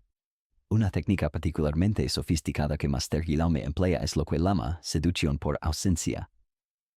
En lugar de dirigir la canción, obviamente, hacia Lady Margot, la canta como si fuera una conversación privada entre él y Pierre sobre una mujer misteriosa que han conocido. Lady Margot se encuentra escuchando una descripción de alguien que claramente es ella, pero presentada como si fuera tan especial que los músicos no se atreven a dirigirse a ella directamente. Conocí una vez a una dama. Canta Master Guillaume con voz que leva tanto anhelo como respeto, cuyas palabras tenían el poder de cambiar las estaciones del corazón humano, pero era tan elevada en sabiduría que los hombres mortales solo podían admirarla desde la distancia. ¿Cómo se admiran las estrellas con reverencia? Con asombro. Y con la dolorosa certeza de que nunca podríamos alcanzarla. La respuesta de Lady Margot es inmediata y visible. Por primera vez en la velada. Se inclina ligeramente hacia adelante. Sus ojos brillando con un interés que no había mostrado durante horas de cortejo convención al. Master Guillaume ha encontrado la clave no wants to be pursued. Quiere ser reconocida como inalcanzable y simultáneamente deseada precisamente por esa inalcanzabilidad. Pero el golpe maestro viene cuando Master Guillaume comienza a cantar desde la perspectiva de la dama en su canción. Describe los pensamientos internos de una mujer inteligente que está cansada de pretendientes que solo ven su belleza, que suena con conversaciones que desafían su intelecto, que se siente sola no por falta de admiradores, sino por falta de comprensión genuina. Es como si hubiera leído el diario secreto de Lady Margot y lo hubiera convertido en música. Las lágrimas que aparecen en los ojos de Lady Margot no son de tristeza sino de reconocimiento profundo. Por primera vez en su vida, alguien ha articulado los sentimientos que ella crea únicos e incomunicables. Master Guillaume ha logrado algo que ningún pretendiente había conseguido hacerla sentir verdaderamente. Vista y comprendida. El aire en el salón se ha espesado con una tensión emocional casi tangible. Los otros invitados se han quedado en silencio, reconociendo instintivamente que están presenciando algo extraordinario. Incluso Lord Felipe, que ha encontrado a Master Guillaume, parece haberse olvidado de que toda esta performance fue diseñada para conquistar a Lady Margot en su nombre. Master Guillaume concluye su serenata con una inversión brillante. En lugar de terminar con una declaración de amor o una súplica romántica, termina con la dama de su canción decidiendo que permanecerá sola hasta encontrar a alguien digno de su alma, no solo de su belleza. Es una conclusión que simultáneamente honra la autonomía de Lady Margot y establece un desafío. ¿Existe realmente un hombre en el mundo que pueda estar a la altura de sus estándares? La habitación permanece en silencio durante varios latidos del corazón después de que la última nota se desvanece. Lady Margot se limpia discretamente los ojos, pero su compostura ha sido fundamentalmente alterada. Cuando finalmente habla, su voz tiene una cualidad diferente, más suave pero también más poderosa. Master Guillaume dice, y toda la habitación se inclina para escuchar. En una sola canción habéis logrado lo que cortesanos y nobles han intentado durante años. Me habéis hecho sentir comprendida. Hace una pausa, mirando a Lord Philippe con una expresión que mezcla gratitud y algo parecido a la lástima. Pero también, me habéis mostrado que busco algo que tal vez no pueda encontrarse a través de intermediarios, por talentosos que sean. Es una respuesta que transforma completamente la dinámica de la habitación. Lady Margot no ha sido conquistada en el sentido tradicional. Ha sido despertada a una comprensión más profunda de lo que realmente desea en el amor. Y esa realización la ha llevado no hacia Lord Philippe, sino hacia una búsqueda más consciente de conexión auténtica. Master Guillaume intercambia una mirada significativa con Master Pierre. Han tenido éxito, pero no de la manera que Lord Philippe esperaba. Han abierto el corazón de Lady Margot, pero al hacerlo, han establecido estándares que pocos hombres podrán alcanzar. Es tanto una victoria como una advertencia sobre el poder de la música para despertar anhelos que luego deben ser satisfechos en el mundo real. La velada continúa, pero algo fundamental ha cambiado. Lady Margot participa en las conversaciones con una vivacidad que no había mostrado antes, pero también con una nueva selectividad. Es como si la música hubiera recalibrado su comprensión de lo que constituye una interacción romántica significativa, y el Master William, empacando cuidadosamente su laúd mientras acepta el pago generoso pero claramente reluctante de Lord Philippi, y comprende que ha ejercido su arte de manera tan perfecta que ha elevado a su objetivo más allá del alcance de quien lo contrató. Es el dilema eterno del trovador magistral. El éxito perfecto a menudo hace que la conquista sea imposible para cualquiera que no sea el propio artista abatido. Mientras caminas fuera del castillo en la noche estrellada, levando contigo el eco de melodías que parecían contener magia líquida, ¿te das cuenta de que has presenciado el arte de la seducción más musical en su forma más refinada? Pero también has visto cómo la música verdaderamente poderosa no manipula, revela, no conquista, despierta. Y una vez que alguien ha sido despertado a sus propias profundidades, puede volverse tanto más accesible como infinitamente más exigente en materia de amor. ¿Recuerdas a Lady Margot caminando del salón con una nueva comprensión de lo que realmente deseaba en el amor? Ahora te encuentras en una cabana diminuta en las afueras de Rouen, donde las vigas de madera crujen bajo el peso de una tormenta de febrero, mientras dos figuras encapuchadas se mueven sigilosamente por senderos embarrados. Es la medianoche del 14 de febrero de 1398 y estás siendo testigo de una de las tradiciones más arriesgadas del amor medieval, las bodas clandestinas, donde parejas desesperadas desafían familias poderosas, diferencias de clase y la autoridad eclesiástica para unirse en matrimonio secreto que podría costarles todo lo que poseen, incluyendo sus vidas. Brother Thomas de Aquino, un monje franciscano que técnicamente no tiene autoridad para realizar ceremonias matrimoniales fuera de su monasterio, tiembla tanto de frío como de nerviosismo mientras prepara un altar improvisado sobre una mesa de madera tosca. Las velas que ha encendido proyectan sombras danzantes que hacen que toda la escena parezca más una conspiración que una celebración religiosa, y en cierto sentido, eso es exactamente lo que es una conspiración contra el orden social establecido, perpetrada por dos jóvenes cuyo amor ha demostrado ser más fuerte que su instinto de supervivencia. Lady Isabella de Montfort, hija del conde de Bretaña, espera junto a la ventana envuelta en una capa de campesina que oculta completamente su identidad noble. A su lado, igualmente, nervioso pero determinado, está William de Carter, hijo de un herrero próspero, pero definitivamente plebeyo. Su historia de amor ha desafiado cada convención social imaginable. Él la conoció cuando ella visitó secretamente el mercado común disfrazada para escapar de la claustrofobia de la corte.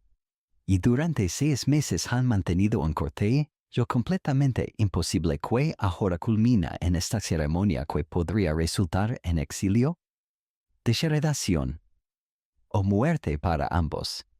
Los historiadores aún discuten si las bodas clandestinas medievales eran realmente válidas según las leyes canónicas de la época, o si simplemente proporcionaban una ilusión de legitimidad que ayudaba a las parejas a justificar relaciones que sabían eran socialmente inaceptables. Lo que sí sabemos es que miles de estas ceremonias ocurrieron en toda Europa, y que algunas de ellas eventualmente fueron reconocidas por la Iglesia cuando las circunstancias políticas cambiaron. Brother Thomas ha modificado la ceremonia matrimonial tradicional para adaptarse a las circunstancias extremas. No puede usar los rituales completos que requerirían registros oficiales y testigos aprobados por la Iglesia. En cambio, ha creado una versión condensada que incluye los elementos espirituales esenciales votos, intercambiados ante Dios, bendición de anillos, y la declaración formal de unión matrimonial. Es teológicamente válido, aunque legalmente peligroso. Una curiosidad fascinante de estas bodas clandestinas era que a menudo incluían testigos que eran más importantes que los novios mismos. Margaret la comadrona está presente no solo para dar fe de la ceremonia, sino porque su testimonio podría ser crucial si la de Isabela queda embarazada y necesita probar que cualquier hijo fue concebido en matrimonio legítimo. O de si Henrik el escribano ha venido para crear un documento matrimonial en latín que, aunque no tenga validez legal oficial, podría servir como evidencia en futuros procedimientos eclesiásticos. El intercambio de anillos revela la preparación cuidadosa que esta boda ha requerido. La de Isabela lleva un anillo simple de hierro en lugar de oro, porque el oro sería evidencia instantánea de su verdadero rango si alguien la descubriera.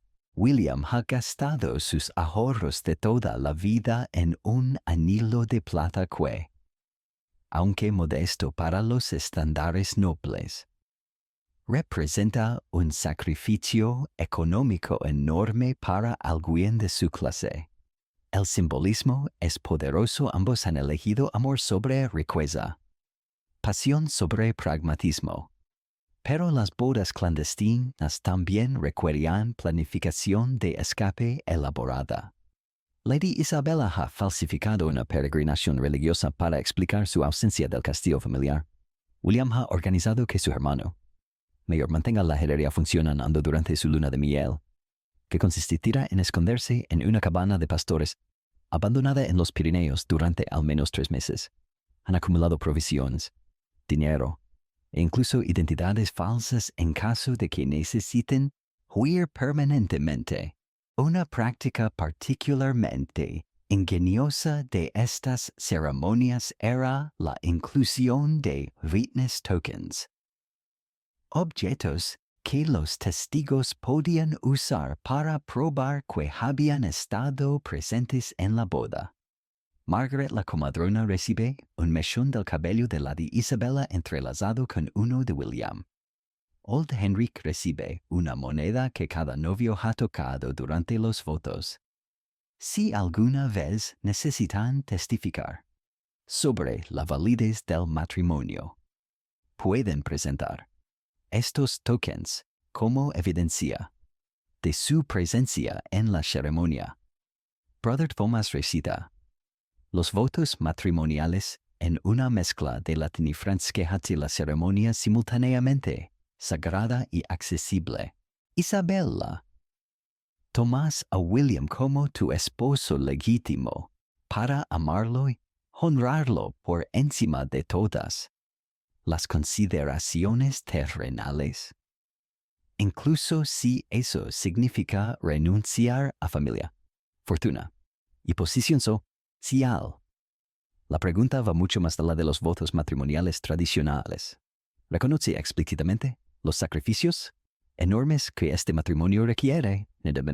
Cuando la de Isabella responde, sí, con voz firme, que no traiciona ninguna duda, está haciendo más que aceptar a William como esposo, está declarando su independencia de todo el sistema social que la creó, ¿Su respuesta es un acto de revolución personal que podría inspirar o aterrorizar a otras mujeres nobles que escuchen la historia? Los votos de William son igualmente cargados de significado. Cuando promete proteger y honrar a Isabella incluso contra las fuerzas que intentaran destruir nuestro amor, está esencialmente declarando guerra contra el orden establecido. Es una promesa que podría requerir violencia física, huida permanente o sacrificio último. Pero tal vez el momento más conmovedor de la ceremonia viene cuando Brother Thomas les pide que intercambien promesas de corazón, votos personales que van más allá de las fórmulas religiosas tradicionales. Lady Isabella toma las manos callosas de William y dice: «Tu amor me ha enseñado que la nobleza verdadera no viene de sangre, sino de carácter. Contigo soy más auténticamente noble que nunca fui en el castillo de mi padre, Marguerite». William, con lágrimas visible corriendo por su rostro, responde: «Tu amor me ha elevado más alto que cualquier título podría hacerlo. Oh. Contigo, entendí. Comprendo que el valor real de un hombre se mide por la profundidad de su devoción, no por la altura de su nacimiento». Cuando Brother Thomas finalmente los declara marido y mujer, el beso que comparten está cargado con la intensidad de quienes saben que pueden tener muy poco tiempo juntos antes de que el mundo conspire para separarlos. Es un beso que debe contener toda una vida de amor, porque podría ser su último acto de intimidad antes de años de separación forzada o huida permanente. Mientras la tormenta continúa rugiendo afuera, los recién casados se preparan para desaparecer en la noche, llevando solo lo que pueden cargar y la certeza de que han elegido el amor verdadero sobre la seguridad falsa. Y tú, siendo testigo de su valentía, comprendes que estas bodas clandestinas medievales representaban algo que nuestra época moderna ha perdido: la disposición a sacrificar literalmente todo por amor. Y la comprensión de que algunos compromisos del corazón son tan sagrados que justifican desafiar al mundo entero. ¿Recuerdas a Lady Isabella y William desapareciendo en la tormenta? Como recién casados fugitivos, ahora te encuentras en un ambiente completamente diferente: el taller suntuoso de Master Jean de Berry en París, donde el aroma de cuero fino se mezcla con el tintineo de pequeñas campanas y el susurro de seda deslizándose sobre seda. Es una tarde dorada de septiembre de 1401 y está siendo testigo de una de las tradiciones matrimoniales más extrañas y cargadas de simbolismo de toda a la Edad Media: la creación del zapato nupcial. Un objeto que las novias medievales consideraban tan importante como sus anillos de boda y que guardaban con rituales que desafían toda lógica moderna. Master Jean, cuyos dedos han creado calzado para reinas y emperatrices, trabaja en el zapato matrimonial más elaborado de su carrera. Lady Agnes de Poitiers se casará con Lord Henry de Bourbon en 3 semanas. Y el zapato que está creando para ella no es simplemente calzado. Es un talismán de fertilidad, un símbolo de estatus, y según las creencias de la época, un objeto mágico que determinará la felicidad de todo su matrimonio. La suela está siendo cosida con hilos de oro auténtico. La parte superior está decorada con perlas que representan lágrimas de alegría. Y en el interior se están cosiendo reliquias sagradas que supuestamente protegerán el vientre de la novia de la esterilidad. Los historiadores aún discuten si el ritual del zapato nupcial medieval tenía orígenes paganos relacionados con rituales de fertilidad, o si era una evolución cristiana de tradiciones romanas más antiguas sobre el calzado como símbolo de autoridad doméstica. Lo que sí sabemos es que las novias nobles gastaban fortunas en estos zapatos especiales y que muchas mujeres medievales los conservaron durante décadas después de sus bodas, transmitiéndolos como herencias familiares preciosas. Una curiosidad extraordinaria del zapato nupcial era que técnicamente la novia solo lo usaba durante la ceremonia matrimonial misma.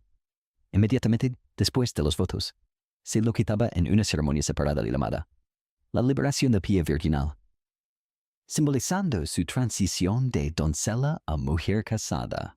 Pero lo que sucedía con el zapato después de quitárselo era aún más intrigante. Se guardaba en un lugar especial del hogar matrimonial, usualmente en un cofre junto a la cama, donde supuestamente continuaría ejerciendo influencias mágicas sobre la fertilidad y la felicidad de la pareja. Master Jean explica a Lady Agnes las sutilezas del simbolismo integrado en cada elemento del zapato. La punta ligeramente curvada hacia arriba representa vuestros deseos elevándose hacia el cielo. Dice mientras Ana de diminutas gemas incrustadas en patrones que corresponden a constelaciones asociadas con Venus. Las 5 perlas en el talón simbolizan los 5 dedos de la mano de Dios protegiendo vuestros pasos matrimoniales, y esta pequeña campanita cosida en el interior sonará suavemente con cada paso, recordándoos que el matrimonio debe ser una danza constante entre dos almas. El proceso de creación del zapato nupcial requiere a la participación activa de la novia de maneras que revelan cuánto control tenían las mujeres medievales sobre ciertos aspectos de su destino romántico. Lady Agnes debe proporcionar un mechón de su cabello virginal para ser entrelazado en los cordones del zapato. Debe también aportar una gota de su propia sangre, obtenida pinchándose el dedo con una aguja de plata bendecida, para ser mezclada con la tinta usada para inscribir oraciones en latín en el interior de la suela. Pero tal vez lo más fascinante era que el zapato nupcial también incluía elementos proporcionados por el novio. Lord Henry ha enviado un fragmento de metal de su espada personal para ser forjado en el pequeño cierre que asegura el zapato al pie. Ha proporcionado también una gota de cera de una vela que mantuvo encendida durante una vigilia nocturna completa mientras oraba por la felicidad futura de su matrimonio. Estos elementos masculinos se integran físicamente con los femeninos, creando un objeto que simboliza la unión de dos personas en un nivel casi alquímico. Una práctica particularmente intrigante era la inclusión de wishes hidden, pequeños pergaminos con deseos escritos por la novia, enrolados tan diminutamente que podían coserse en el interior del zapato sin afectar la comodidad. Lady Agnes ha escrito 3 deseos que nunca podrá revelar a nadie, esperanzas tan privadas sobre su matrimonio futuro que solo Dios debe conocerlas. Master Jean los cose cuidadosamente en la plantilla, donde permanecerán para siempre como oraciones silenciosas lavadas con cada paso de la novia durante su ceremonia matrimonial.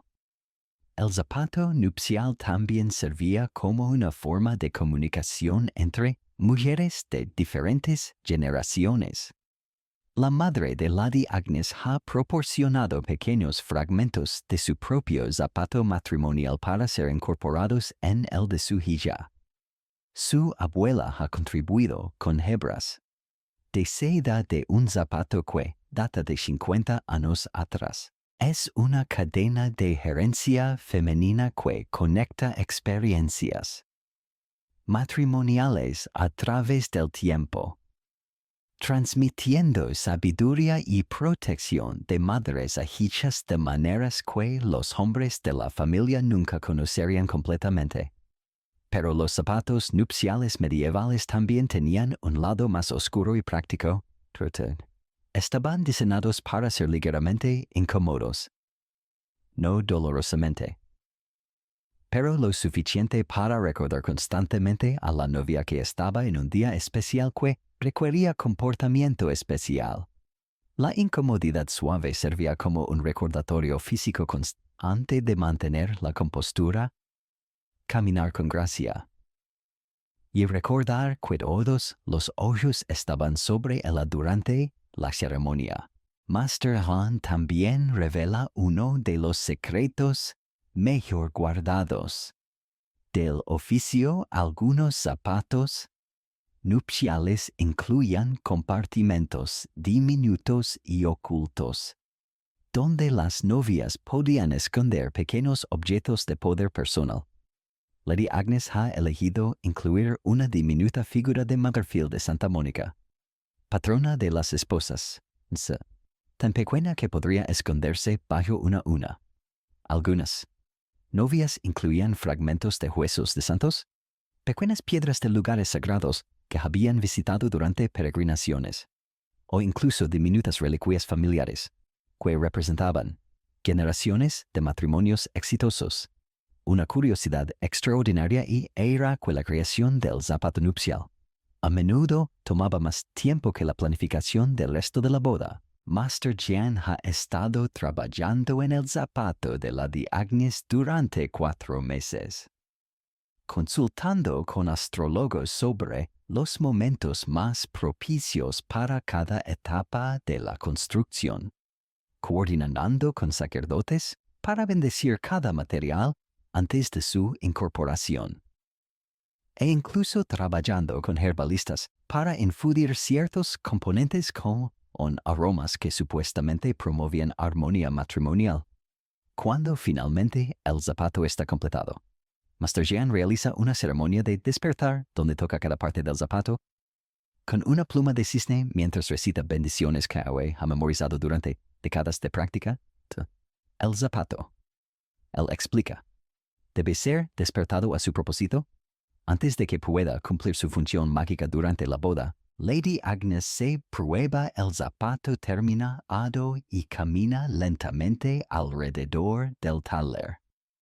Con cada paso, puedes escuchar el suave tintineo de la campanita interna y ver cómo su postura se endereza, como si el zapato estuviera ya comenzando a transformarla de doncella en esposa. Su expresión se mezcla asombro con algo parecido a la reverencia. Está usando más que calzado elaborado.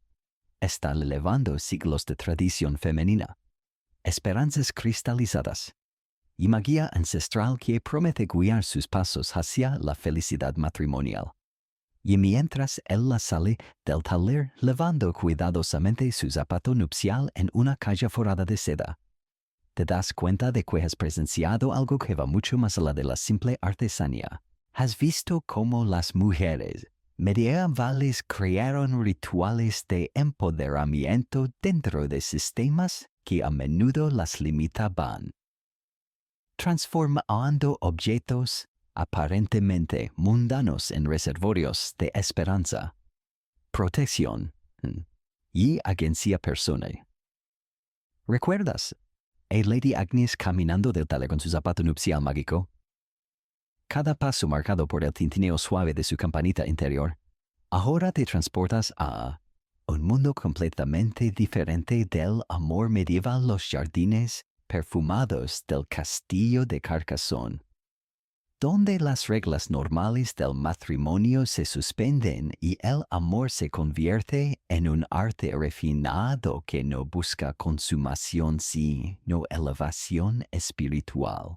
Es una tarde luminosa de mayo de 1378 y estás siendo testigo del fenómeno o más paradójico del romance medieval, el amor cortés. donde los caballeros más valientes dedican sus vidas enteras a adorar mujeres casadas que nunca podrán poseer, y donde la imposibilidad del amor es precisamente lo que lo hace perfecto. Sir Tristan de Languedoc se arrodilla en el jardín de rosas ante Lady Isolde de Foix, quien está casada con Lord Gaston, el señor del castillo, uno de los guerreros más temidos de Francia. Pero esto no es adulterio ni traición, es amor cortés, una tradición que ha transformado la pasión imposible en una filosofía de vida que ennoblece tanto al amante como a la amada si nunca cruza las líneas físicas que destruirían a ambos. Sir Tristan lleva 3 años adorando a Lady Isolde desde una distancia respetuosa, componiendo versos sobre la luz de sus ojos, realizando hazanas de valor en su nombre, y encontrando en esta devoción imposible una pureza espiritual que ningún amor consumado podría proporcionarle. Los historiadores aún discuten si el amor cortés medieval era una sublimación sofisticada de impulsos sexuales que la sociedad no podía permitir expresar directamente, o si representaba una comprensión genuina de que algunas formas de amor trascienden lo físico y se vuelven más poderosas precisamente por ser inalcanzables. Lo que sí sabemos es que esta tradición produjo algunas de las poesías más hermosas de la historia europea y que estableció ideales románticos que todavía influyen en cómo pensamos sobre el amor verdadero. Lady Isolde, una mujer de 30 años cuya inteligencia es tan famosa como su belleza, acepta la devoción de Sir Tristan con una gracia que revela su profunda comprensión de las reglas complejas de este juego. Ella puede inspirar su amor, puede incluso corresponder emocionalmente hasta cierto punto, pero nunca puede actuar sobre esos sentimientos de maneras que comprometen su honor o el de su esposo. Es un equilibrio delicado que requiere una sofisticación emocional extraordinaria de ambas partes. Una curiosidad fascinante del amor cortés era que a menudo incluía la participación y aprobación del esposo de la dama. Sí, Lord Gaston no solo tolera la devoción de Sir Tristan hacia su esposa, la fomenta activamente porque comprende que tener un caballero dedicado a adorar a su esposa aumenta el prestigio de toda su casa. Es una forma de estatus social donde la capacidad de una mujer para inspirar amor cortés se convierte en capital político para su marido. Sir Tristan presenta a Lady Isolde el resultado de su devoción. Más reciente, un manuscrito iluminado que ha tardado 6 meses en completar, donde cada letra inicial está decorada con flores que representan cualidades que él ve en ella. La I de Isolde está rodeada de lirios que simbolizan su pureza espiritual. La D de Dame está entrelazada con rosas que representan la belleza que inspira. Cada página es una obra de arte que celebra aspectos de su carácter que van mucho más allá de lo físico. Pero el amor cortés también tenía sus propias formas de intimidad que eran intensas sin ser sexuales. Sir Tristan puede pedirle a Lady Isolde un favor. Tal vez una cinta de su vestido o un pañuelo que haya tocado, que él llevara en batalla como talismán. Ella puede otorgarle el privilegio de besar su mano en ocasiones especiales. Pueden intercambiar miradas cargadas de significado durante banquetes públicos. Estas pequeñas intimidades, precisamente reguladas y públicamente reconocidas, crean una forma de romance que es tanto más intensa como más pura que las relaciones matrimoniales convencionales. Una práctica particularmente sofisticada del amor cortés era la creación de códigos de devoción. Sistemas de comportamiento que el caballero adoptaba para demostrar la sinceridad de su amor. Sir Tristán ha jurado ayunar cada viernes hasta que Lady Isolde sonría al menos una vez durante la semana. Se ha comprometido a escribir un poema sobre ella cada luna nueva. Ha prometido nunca usar su espada en anger, solo en defensa de su honor o el de ella. Estos códigos transforman el amor en una disciplina espiritual que refina el carácter del amante. Lady Isolde, por su parte, tiene sus propias responsabilidades en esta relación. Debe inspirar Sir Tristán hacia la nobleza sin nunca darle esperanzas de consumación física. Debe aceptar su devoción con suficiente warmth para mantener su inspiración, pero con suficiente distance para proteger ambas reputaciones. Debe usar su influencia sobre él para hacerlo un mejor caballero, un mejor cristiano y un mejor hombre, esencialmente esculpiendo su carácter a través de su aprobación o desaprobación.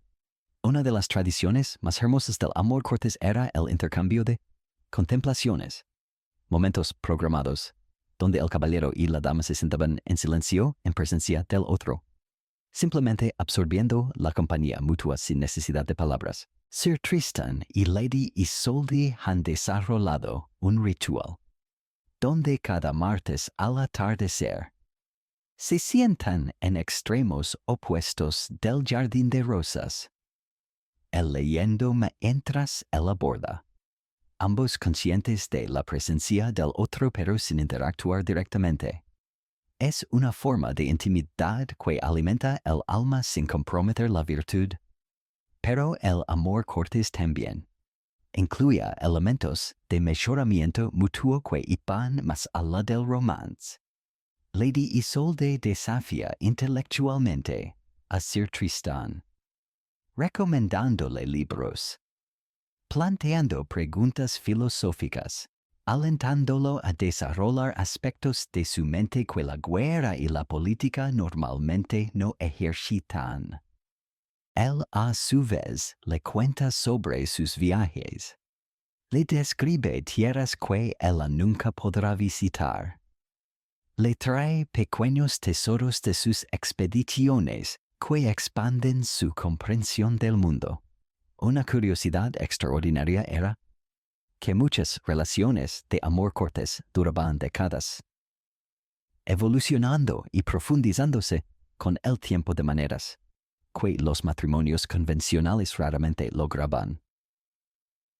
Sir Tristán y Lady Isolde han desarrollado una comprensión mutua tan profunda que pueden comunicarse con la más sutil de las miradas. Conocen los ritmos de los humores del otro. Pueden predecir las reacciones del otro a eventos externos. Han creado un idioma privado de pequeños gestos y referencias que es completamente invisible para observadores externos. El amor cortés también servía como una forma de refugio emocional para mujeres nobles, cuyos matrimonios eran arreglos políticos sin afección genuina. Lady Isolde ama y respeta a Lord Gastón, pero su matrimonio es una alianza estratégica entre familias poderosas. Su relación con Sir Tristán le proporciona la conexión emocional profunda, la apreciación intelectual y la adoración romántica que su matrimonio, por necesidad, no puede ofrecer. Mientras el sol comienza a ponerse y Sir Tristán se prepara para retirarse, con la satisfacción de haber pasado una tarde en presencia de su amada, puedes ver en sus rostros una serenidad que raramente se encuentra en relaciones donde la pasión se consume físicamente. Han encontrado una forma de amor que se alimenta de restricción, que crece más fuerte con la distancia, que se purifica a través de la imposibilidad. Y el Lady Isolde, caminando de regreso hacia el castillo, donde su esposo la espera para la cena familiar, lleva consigo la luz interior de alguien que es simultáneamente la esposa devota de un hombre y la inspiración adorada de otro. Habiendo encontrado una manera de honrar ambos roles sin traicionar ninguno, ¿recuerdas a Lady Isolde caminando hacia el castillo levando esa luz interior de quien es adorada sin ser poseída? Ahora te encuentras en un escenario completamente diferente, la plaza del mercado de Troyes durante la feria anual de San Remigio, donde el aire vibra con los gritos de vendedores, el regateo en múltiples idiomas, y algo mucho más intrigante, las negociaciones románticas más directas y comerciales de todo el periodo medieval. Es una mañana brumosa de octubre de Fortino Fivia está siendo testigo de los mercados matrimoniales de feria, donde padres de toda Europa han traído a sus hijas casaderas para exhibirlas ante potenciales pretendientes en lo que podría describirse como una subasta de matrimonios disfrazada de festival religioso. Master Pierre de Champagne, un comerciante próspero de telas que ha hecho fortuna vendiendo sedas orientales a la nobleza francesa, camina lentamente entre los puestos donde familias han montado displays elaborados de sus hijas disponibles para matrimonio. Pero esto no es la exhibición degradante que podrías imaginar. Es un evento social sofisticado donde las familias competidoras presentan no solo la belleza de sus hijas, sino también sus habilidades, educación, dotes y potencial para contribuir economías familiares prósperas. Las jóvenes participan activamente en estas presentaciones, demostrando talentos que van desde bordado intrincado de habilidades comerciales que podrían hacer prósperos a sus futuros esposos. Los historiadores aún discuten si estos mercados matrimoniales representaban una forma primitiva de empoderamiento femenino que permitía a las mujeres algún control sobre la selección de sus esposos, o si simplemente formalizaban la objetificación económica de las mujeres en un ambiente público más amplio. Lo que sí sabemos es que muchos matrimonios felices y prósperos comenzaron en estas ferias, y que las mujeres que participaban a menudo tenían más voz en la elección de sus parejas que sus contrapartes nobles, cuyos matrimonios se arreglaban en negociaciones políticas privadas. En el puesto más elaborado de la feria, Margarita la panadera exhibe no solo su notable belleza rubia, sino también las habilidades culinarias que han hecho famosa a su familia en 3 provincias.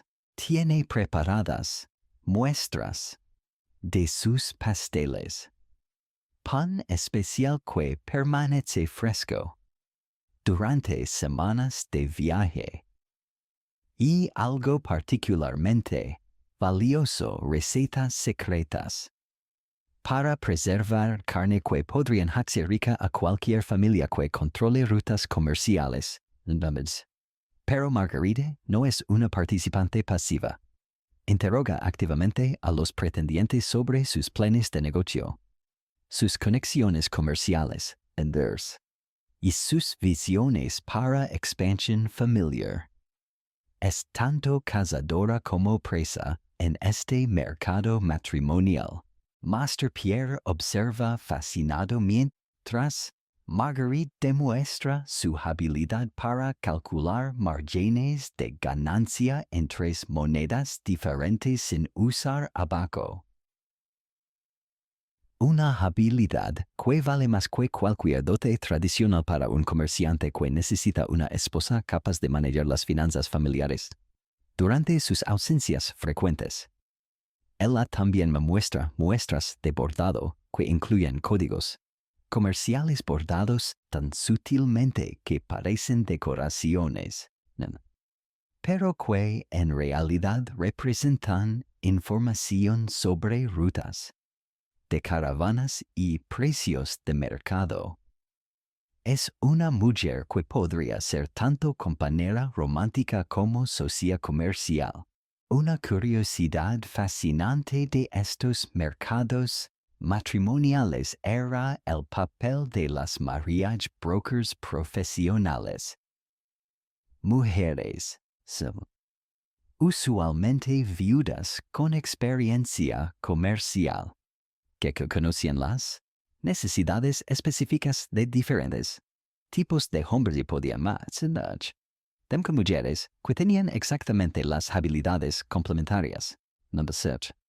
Dame Beatrice de Flanders ha estado circulando por la feria durante 3 días, tomando notas mentales sobre qué pretendientes buscan esposas con habilidades textiles versus aquellos que necesitan partners con conexiones políticas versus los que priorizan fertility y domestic management.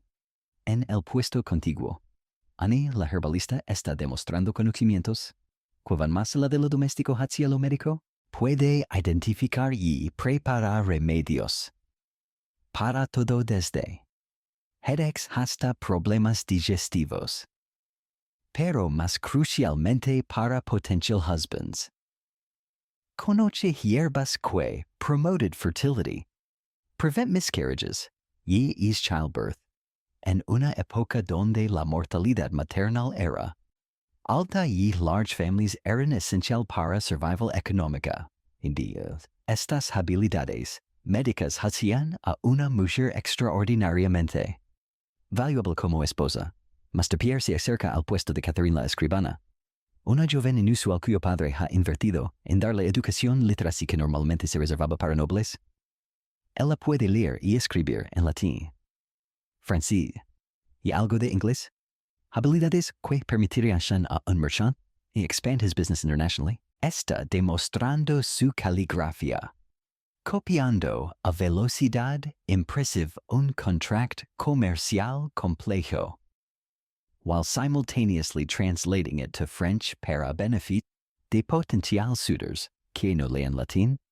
Pero tal vez lo más intrigante del mercado matrimonial era cómo las mujeres habían desarrollado maneras sutiles de comunicar sus preferencias personales dentro del formato aparentemente objective de las presentaciones.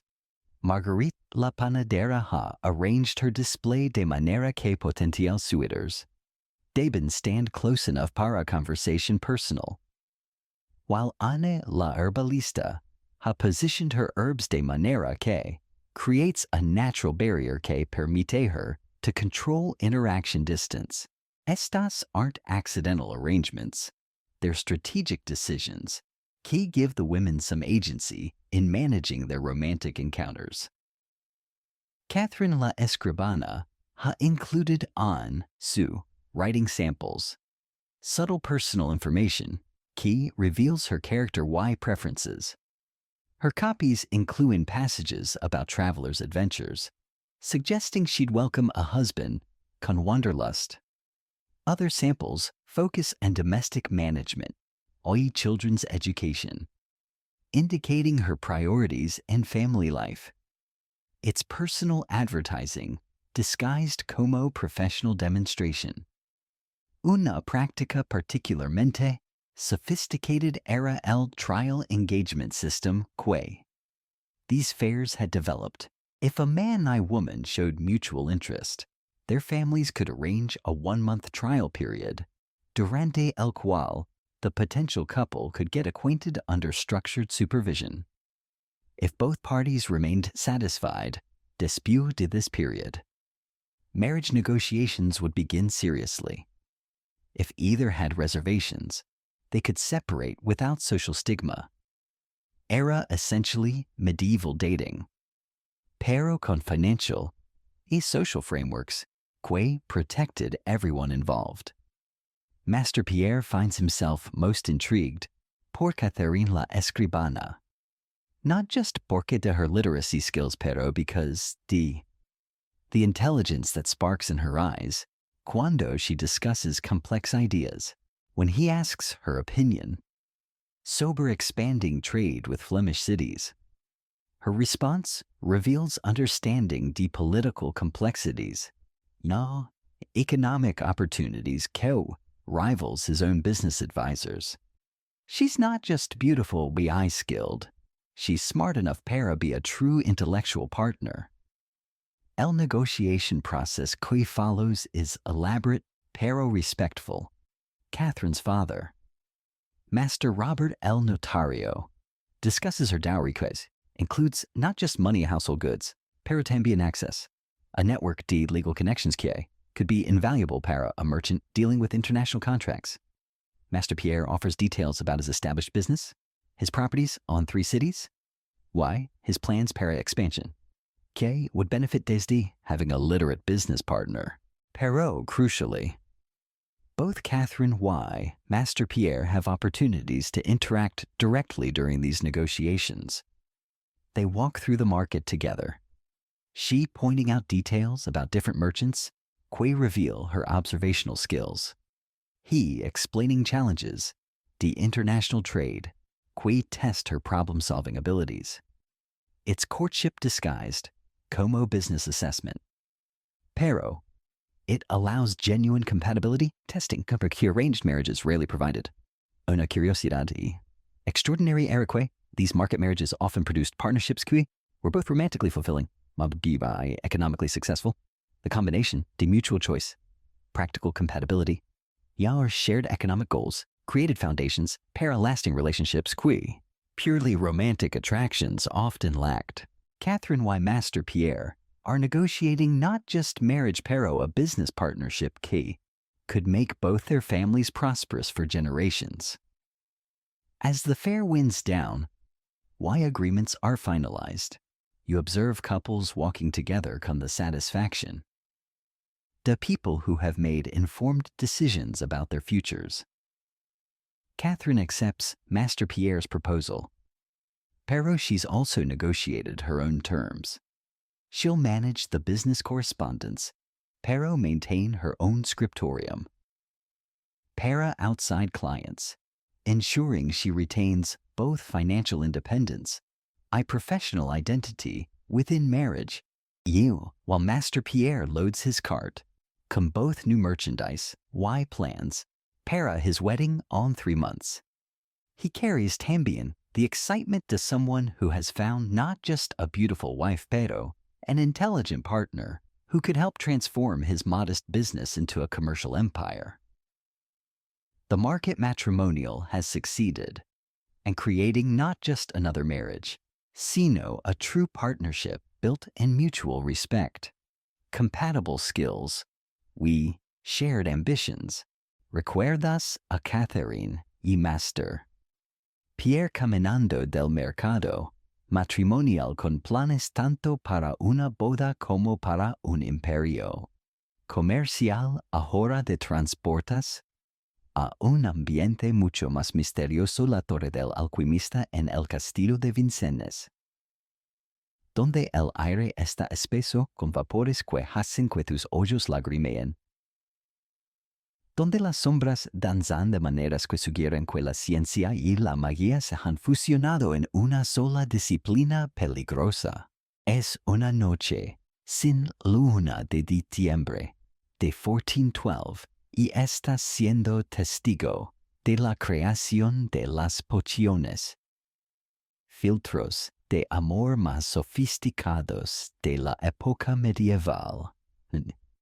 Donde Master Albertus de Colonia combina conocimiento alquímico genuino con supersticiones ancestrales para crear elixires que prometen conquistar corazones tan eficientemente como los ejércitos conquistan territorios.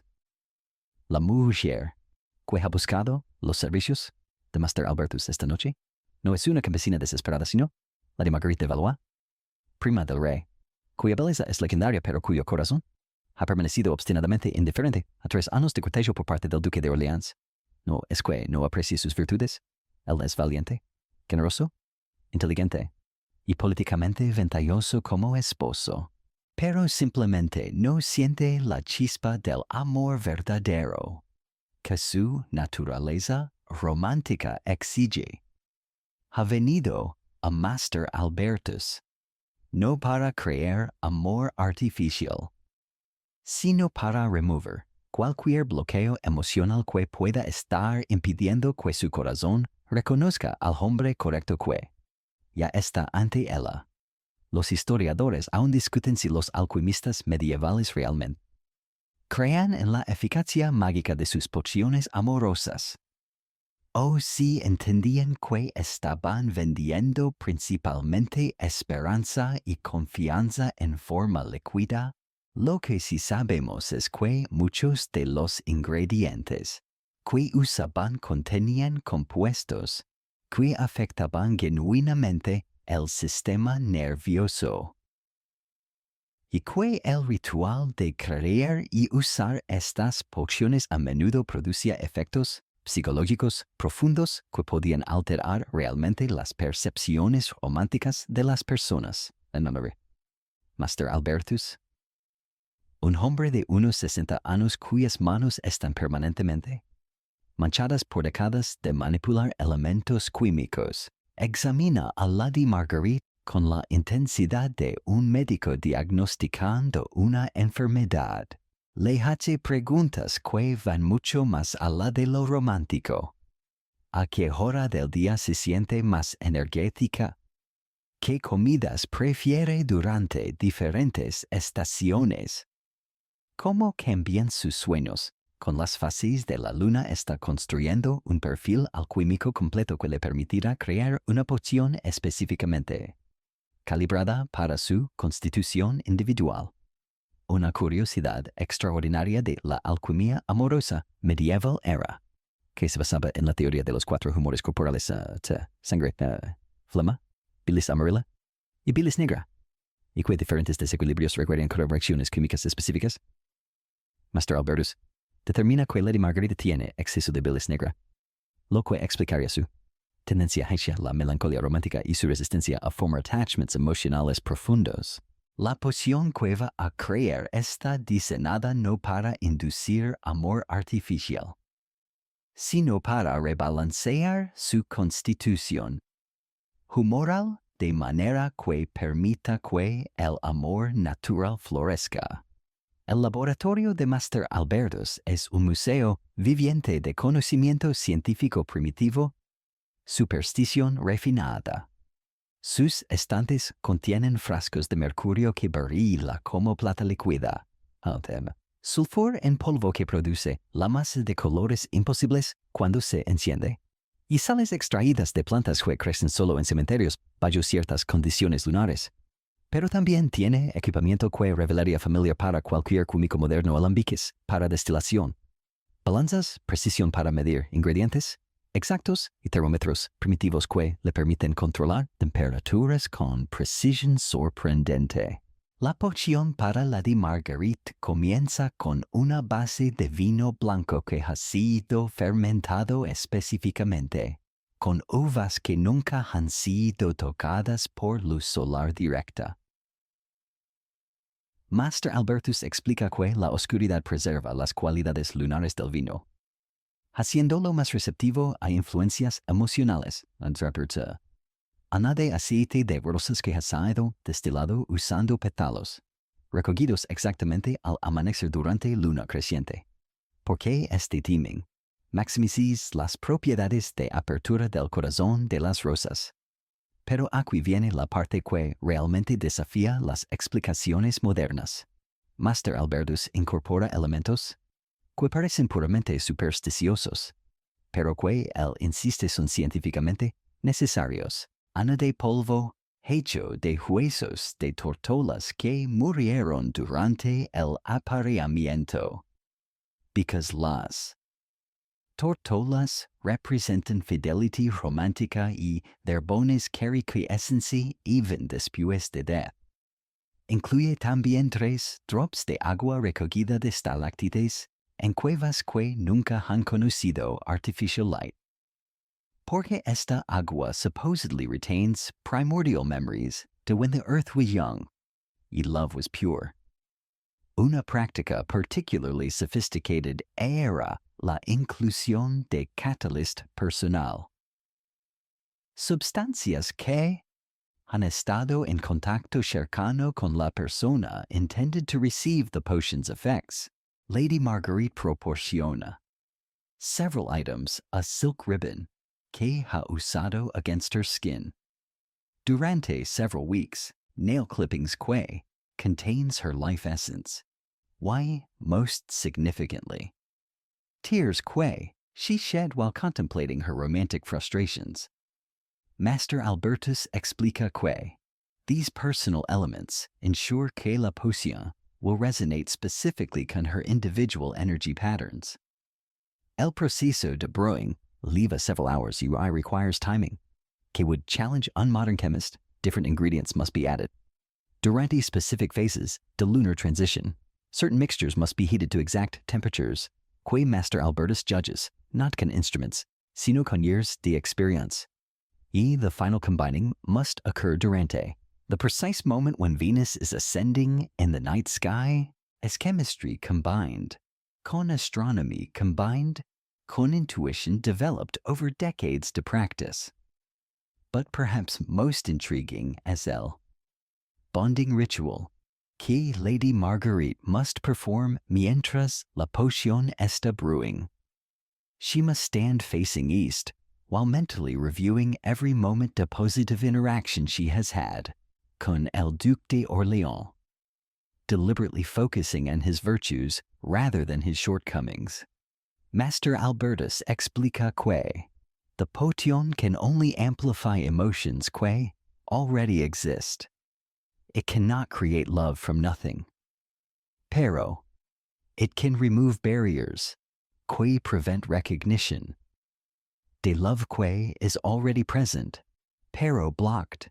Una curiosidad extraordinaria es que Master Albertus also creates what he calls a truth serum companion, a second potion que Lady Marguerite can secretly add to wine served to El Duc. This second potion doesn't induce love, pero supposedly makes people more honest about their genuine feelings. The idea is que, if both people are operating with enhanced emotional clarity, y honesty, authentic connections can form more easily. As the final steps to preparation approach, Master Albertus adds el most controversial ingredient, a single drop to his own blood, mixed con equal parts to Lady Marguerite's tears. He explains que this creates sympathetic resonance between el creator y user de la poción, ensuring que his decades de understanding about lovey human nature become temporarily accessible to her emotional intuition. La finished potion is surprisingly simple.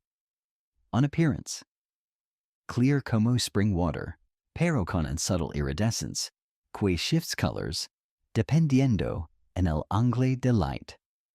Master Albertus seals it, and a crystal vial no bigger que a woman's thumb, provides detailed instructions. Lady Marguerite must drink exactly 3 drops each morning, durante a full lunar cycle.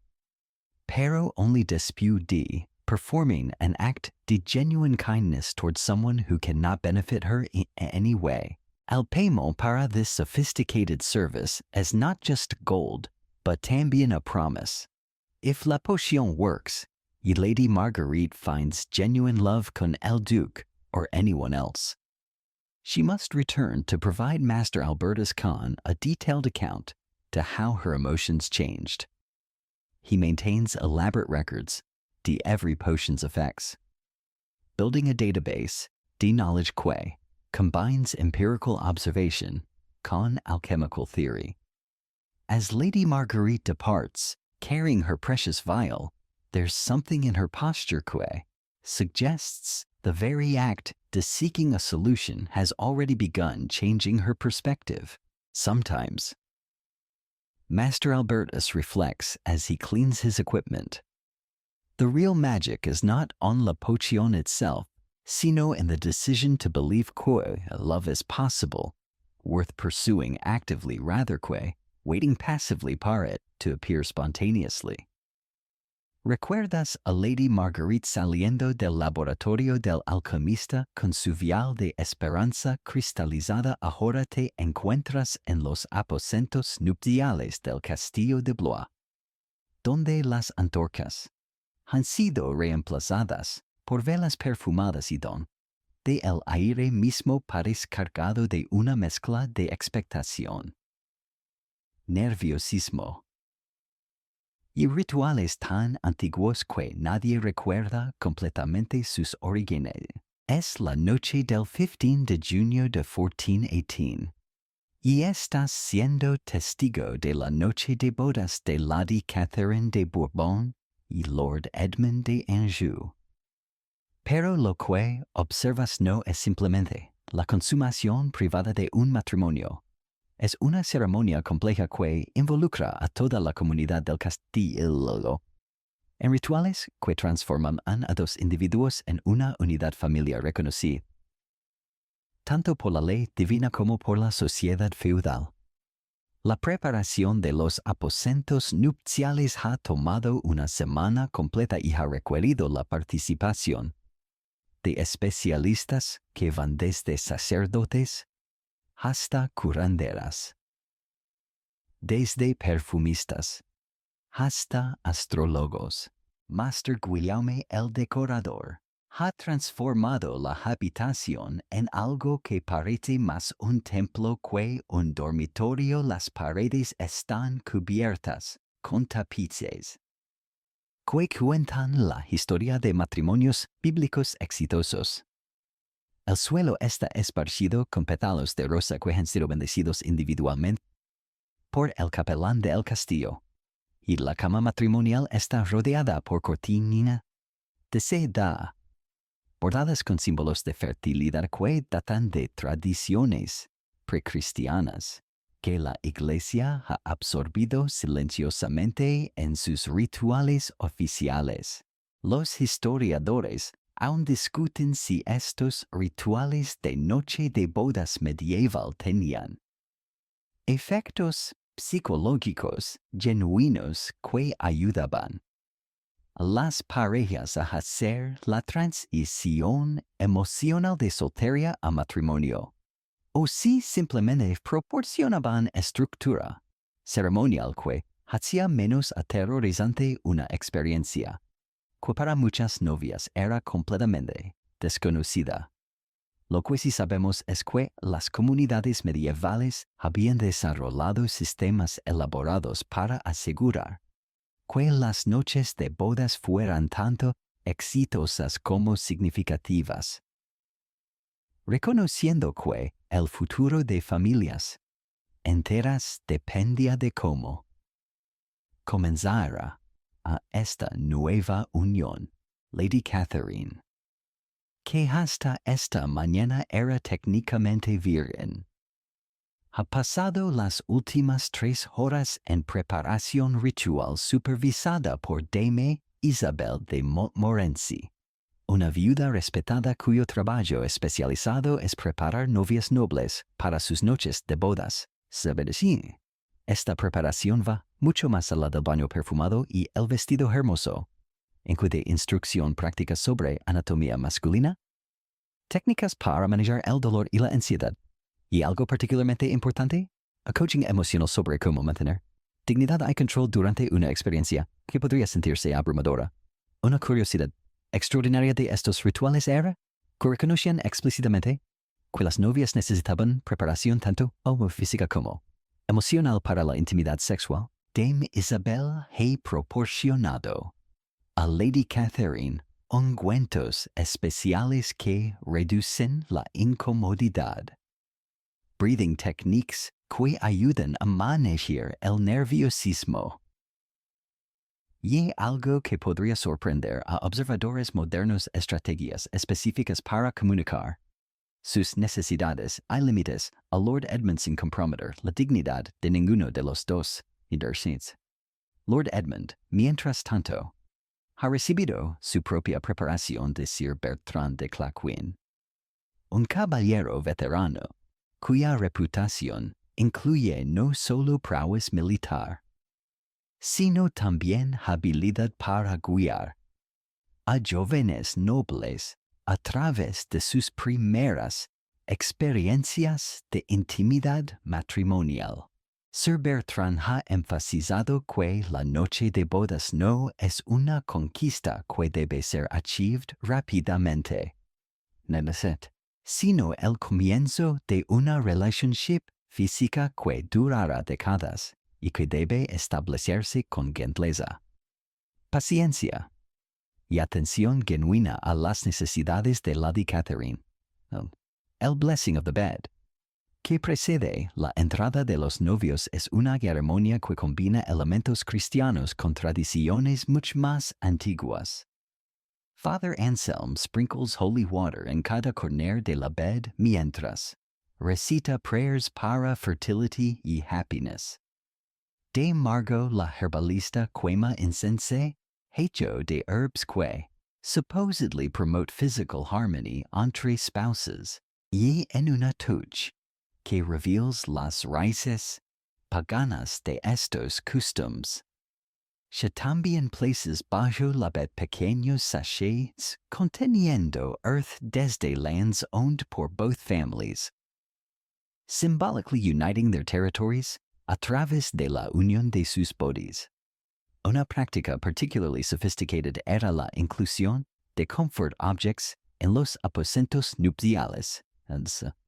Lady Catherine ha traído a small doll que ha owned since childhood. Not porque es immature, pero porque familiar objects provide psychological comfort durante stressful transitions. Lord Edmund has his father's sword placed ceremonially near la bed, not como symbol de dominance, pero como connection to family honor y continuity.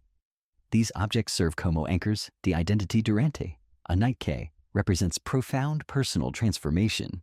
La community participation and la noche de bodas includes rituals que might seem intrusive to modern sensibilities, pero que served important social functions. Groups de ladies wait outside los aposentos para provide support if Lady Catherine needs assistance or comfort. Groups de men remain available para Lord Edmund if he requires advice or encouragement.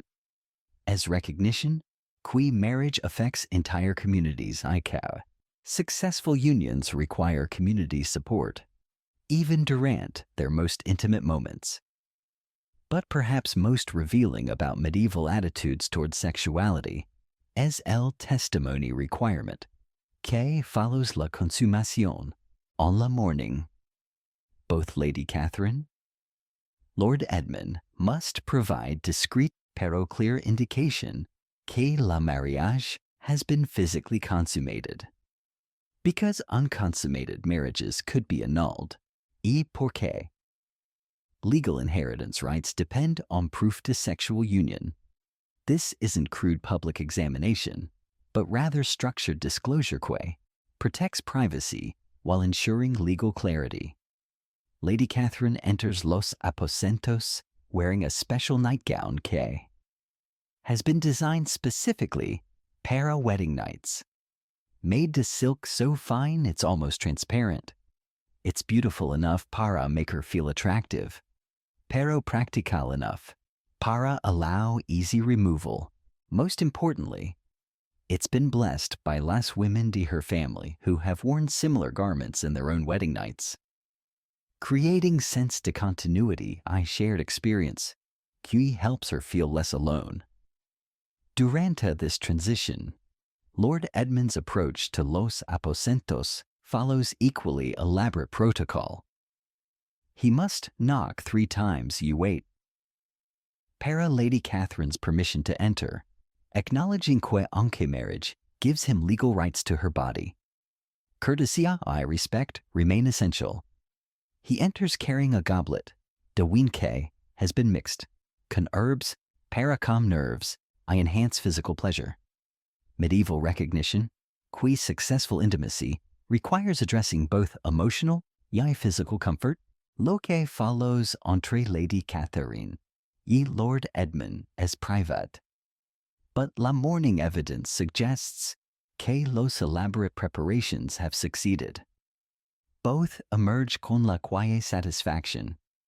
The people who have successfully navigated a challenging transition together.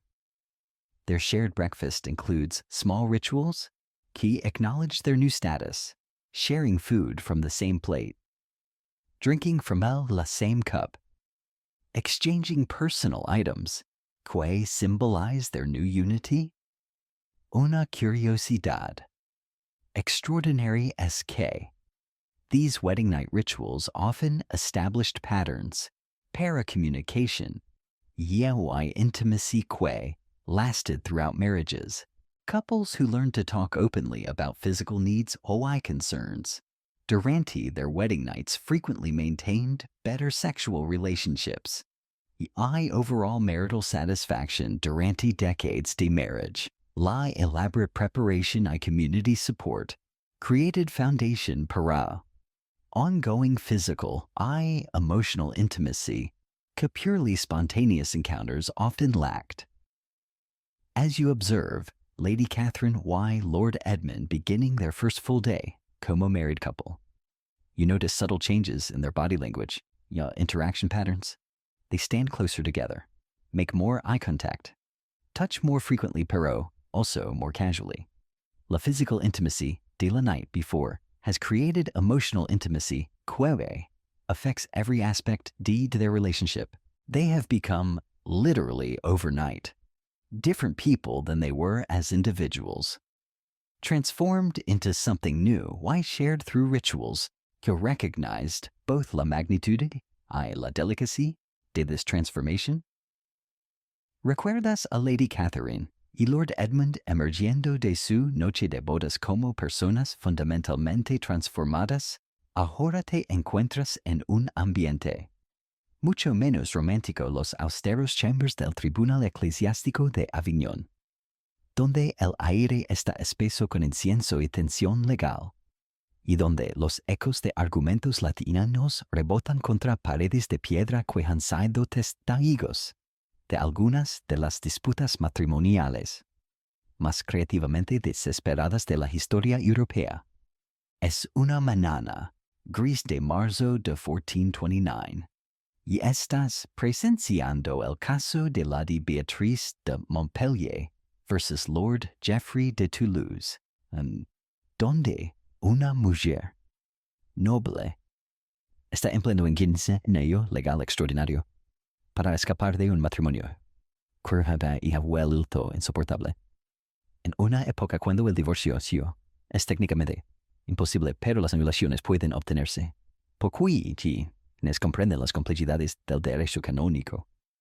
Canon William de Ockham, el juez eclesiástico más respetado del sur de Francia, estudia los documentos que se extienden ante él como un general examinando mapas de batalla. Lady Beatrice no está simplemente solicitando separación. Está argumentando que su matrimonio nunca fue válido desde el inicio, usando una combinación de leyes canónicas obscuras, testimonios médicos controvertidos y investigación genealógica que habría impresionado a cualquier detective moderno.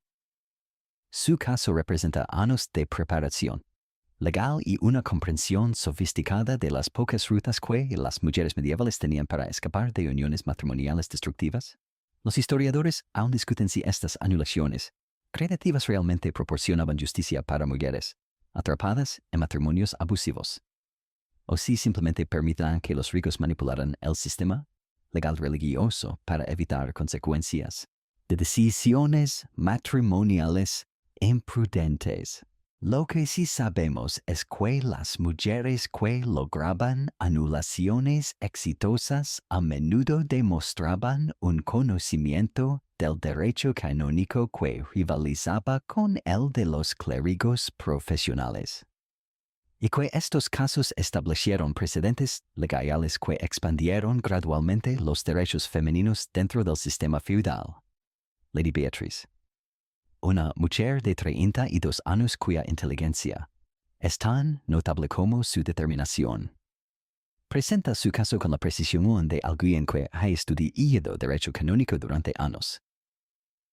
Su primer argumento se basa en consanguinidad previamente no descubierta ha logrado trazar vínculos familiares entre ella y Lord Geoffrey que los colocan dentro del séptimo grado de parentesco prohibido por la ley eclesiástica. Es un argumento técnicamente válido, pero requirió investigación genealógica que se extendió a través de archivos monásticos en 3 países diferentes.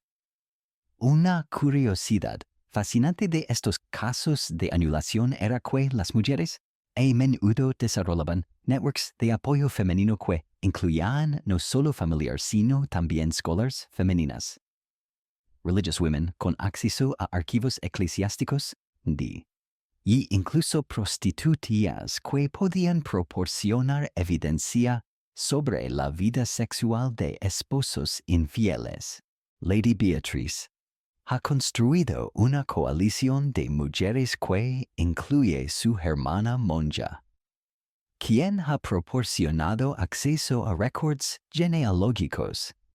Su antigua nursemaid, que recuerda details sobre suspicious circumstances surrounding su boda. Y más controvertidamente, Margot la cortesana, quien puede testificar sobre las aventuras extramaritales de Lord Geoffrey. El segundo argumento de Lady Beatrice es médico y audazmente personal. Argumenta que Lord Geoffrey sufre de una condición que hace imposible la consumación matrimonial genuina, no porque sea completamente impotente, sino porque tiene lo que los médicos medievales llamaban seed too cold to generate life. Es un argumento que requiere discusión explícita de detalles sexuales íntimos en un setting religioso formal, pero que podría invalidar completamente su matrimonio si es accepted por el tribunal. Canon William ha convocado a Master Johannes de Padua, el médico más respetado de la región, para evaluar las claims médicas de Lady Beatrice. Master Johannes debe determinar no solo si Lord Geoffrey suffered physical impediments to procreation, sino también si estos impediments existed en el momento de su boda 7 años antes. Es investigación médica que requires examination de both spouses y testimony de intimates sobre su sexual relationship. Level de scrutiny que would be considered invasive today, but que era necessary para legal resolution in medieval ecclesiastical courts.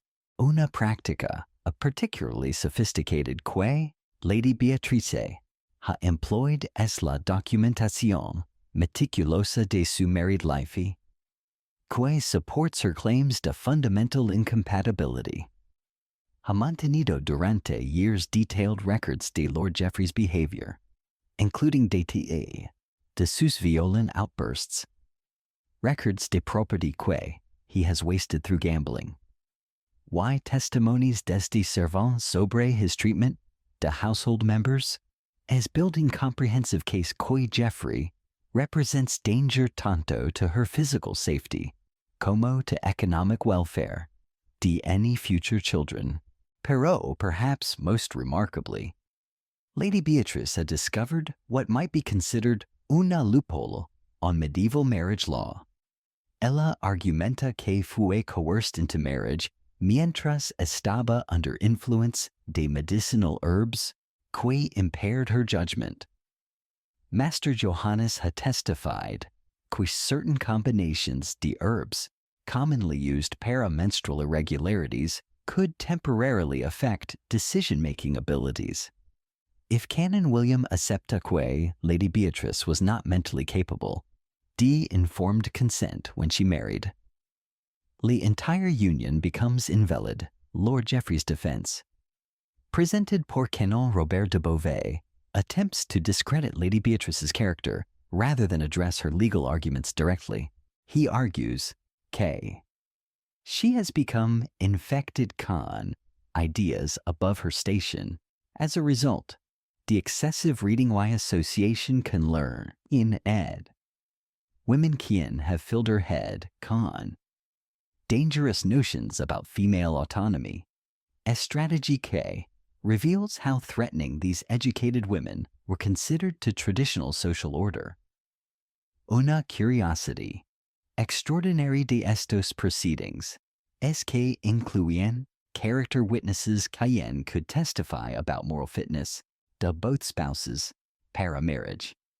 Lady Beatrice ha presented testimony desde el local parish priest, quien describes her charitable work y pious behavior. She has también secured testimony desde merchant quien attest to her business acumen y honest dealings. Estas testimonies serve to establish her credibility. Mientras simultaneously building case que she deserves better treatment than she has received desde Lord Geoffrey. La most dramatic moment en el trial comes cuando Lady Beatrice presents physical evidence. De Lord Geoffrey's violence carefully preserved clothing stained. Con her blood desde beatings, medical testimony about injuries que required extended healing. Why sworn statements desde servants quien witnessed these attacks. Canon William must evaluate not just whether these incidents occurred, but whether they constitute grounds para an annulment under ecclesiastical law. Canon William's final consideration involves something que might seem strange to modern sensibilities. Prayer, I divine guidance. Medieval ecclesiastical courts believed que God would reveal truth through prayer y contemplation. So Canon William spends 3 days in prayer before announcing his decision. During this time, both Lady Beatrice and Lord Geoffrey wait on tension que could determine whether she spends rest de her life trapped on destructive marriage or freed para pursue happiness elsewhere. When Canon William finally announces que he grants la annulment based primarily and previously unknown consanguinity combined con evidence de fundamental incompatibility. Lady Beatrice maintains careful composure befitting her noble status, but observers notice tears de relief streaming down her face. She has successfully navigated legal system. Q was designed primarily para protect male interests. He has achieved something que medieval society claimed was impossible. Divorce disguised como annulment, as you observe. Lady Beatrice walking desde el tribunal como legally single woman, para first time in 7 years, carrying documents que restore her property rights y de personal autonomy. You realize que has witnessed something remarkable successful female rebellion against oppressive marriage, using intelligence, determination, y sophisticated understanding. The legal systems, she has proven que, even on era que severely limited women's rights, exceptional women could find ways para assert control over their own destinies. Recuerdas a Lady Beatrice caminando del tribunal, eclesiástico como mujer, legalmente soltera. Después de años de lucha legal ahora te transportas a un salón de baile en el Palacio de Fontainebleau, donde las luces de 1000 velas se reflejan en espejos venecianos y donde el aire vibra con música de laudes que proporciona la banda sonora perfecta para uno de los sistemas de comunicación no verbal más sofisticados jamás desarrollados por la humanidad. Es una noche cálida de julio de 1445 y estás siendo testigo del arte del lenguaje de abanicos, donde damas nobles han transformado un simple accesorio de moda en un instrumento de seducción tan preciso que puede transmitir mensajes románticos complejos a través de habitaciones llenas de gente sin pronunciar una sola palabra. Lady Marguerite de Provence, una de las mujeres más influyentes de la corte francesa, sostiene un abanico de plumas de avestruz decorado con perlas que brillan como estrellas cuando se mueve bajo la luz de las velas. Pero este abanico no es simplemente un objeto hermoso. Es un arma de comunicación sofisticada que le permite mantener conversaciones románticas simultáneas con 3 pretendientes diferentes, cada uno creyendo que recibe atención exclusiva, con movimientos tan sutiles que serían invisibles para observadores casuales. Está orquestando un ballet de seducción que requiere la precisión de un director de orquesta y la astucia de un diplomático internacional. Los historiadores aún discuten si el lenguaje de abanicos medieval era realmente tan elaborado como sugieren los manuales de etiqueta de la época, o si se desarrolló gradualmente a través de códigos improvisados que diferentes damas crearon independientemente. Lo que sí sabemos es que las mujeres nobles invertían fortunas en abanicos especializados para diferentes tipos de comunicación, y que las maestras de este arte podían controlar situaciones románticas complejas con una sutileza que haría envidiar a cualquier negociador moderno. El sistema básico del lenguaje de abanicos opera en múltiples niveles de complejidad. Los movimientos obvios que cualquier cortesano educado puede interpretar incluyen gestos, como abrir el abanico completamente para indicar bienvenido a acercarte, cerrarlo de golpe para significar tu atención no es deseada, y agitarlo rápidamente para comunicar estoy nerviosa o emocionada. Pero la de Marguerite está empleando códigos mucho más sofisticados que requieren years de estudio y práctica para dominar completamente. Cuando sostiene su abanico cerrado contra su mejilla, la derecha mientras mira hacia Sir Antoine de Armagnac, está transmitiendo el mensaje. Sí, pero con condiciones. Cuando lo abre hasta exactamente la mitad y lo mueve en un patrón circular pequeño mientras observa a Lord Philippe de Valois.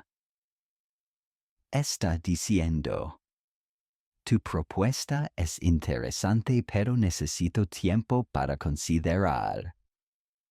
Y cuando permite que el abanico descanse contra su labio inferior por exactamente 3 segundos mientras sus ojos encuentran los de Duque Charles de Burgundy, ¿está comunicando algo mucho más íntimo?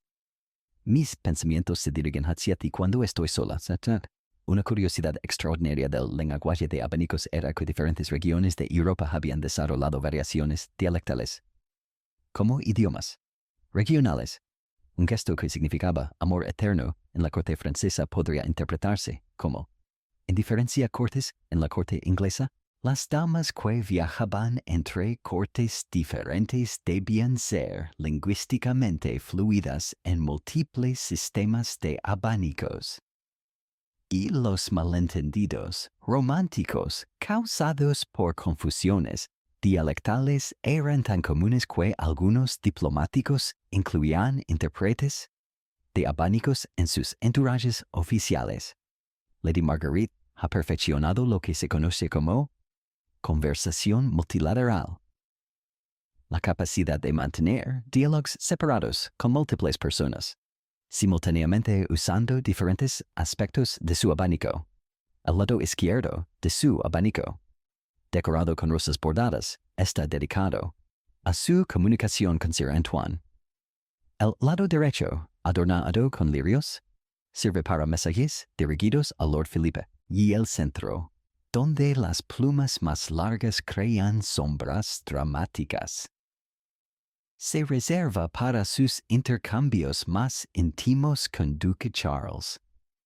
Una técnica particularmente sophisticated que Lady Marguerite emplea es la temporal messaging. Usar el timing de sus gestos para añadir layers adicionales de significado.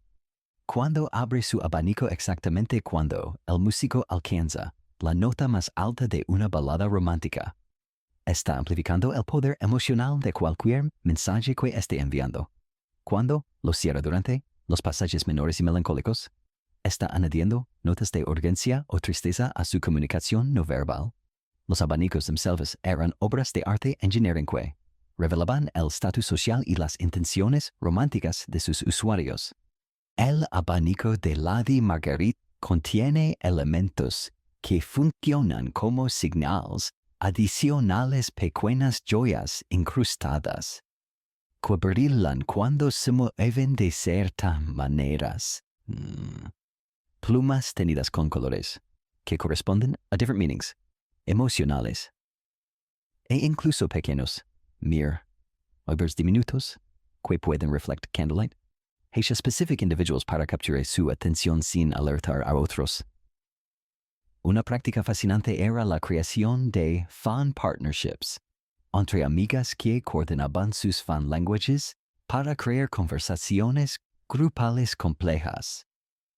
Lady Marguerite ha desarrollado such partnership con Lady Isabel de Montmorency, quien está positioned across el salón.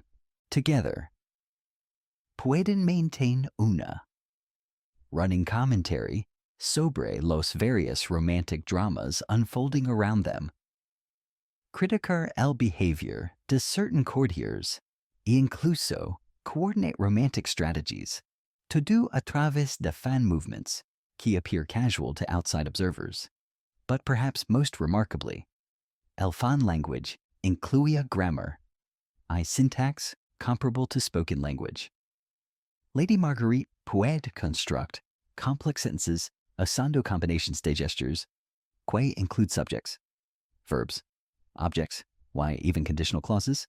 When she opens her fan, points it toward Duke Charles, moves it en figura de A pattern, then snaps it closed mientras, looking toward El Garden windows, she has communicated, "If you meet me in El Rose Garden after la musique ends, I will give you answer you seek."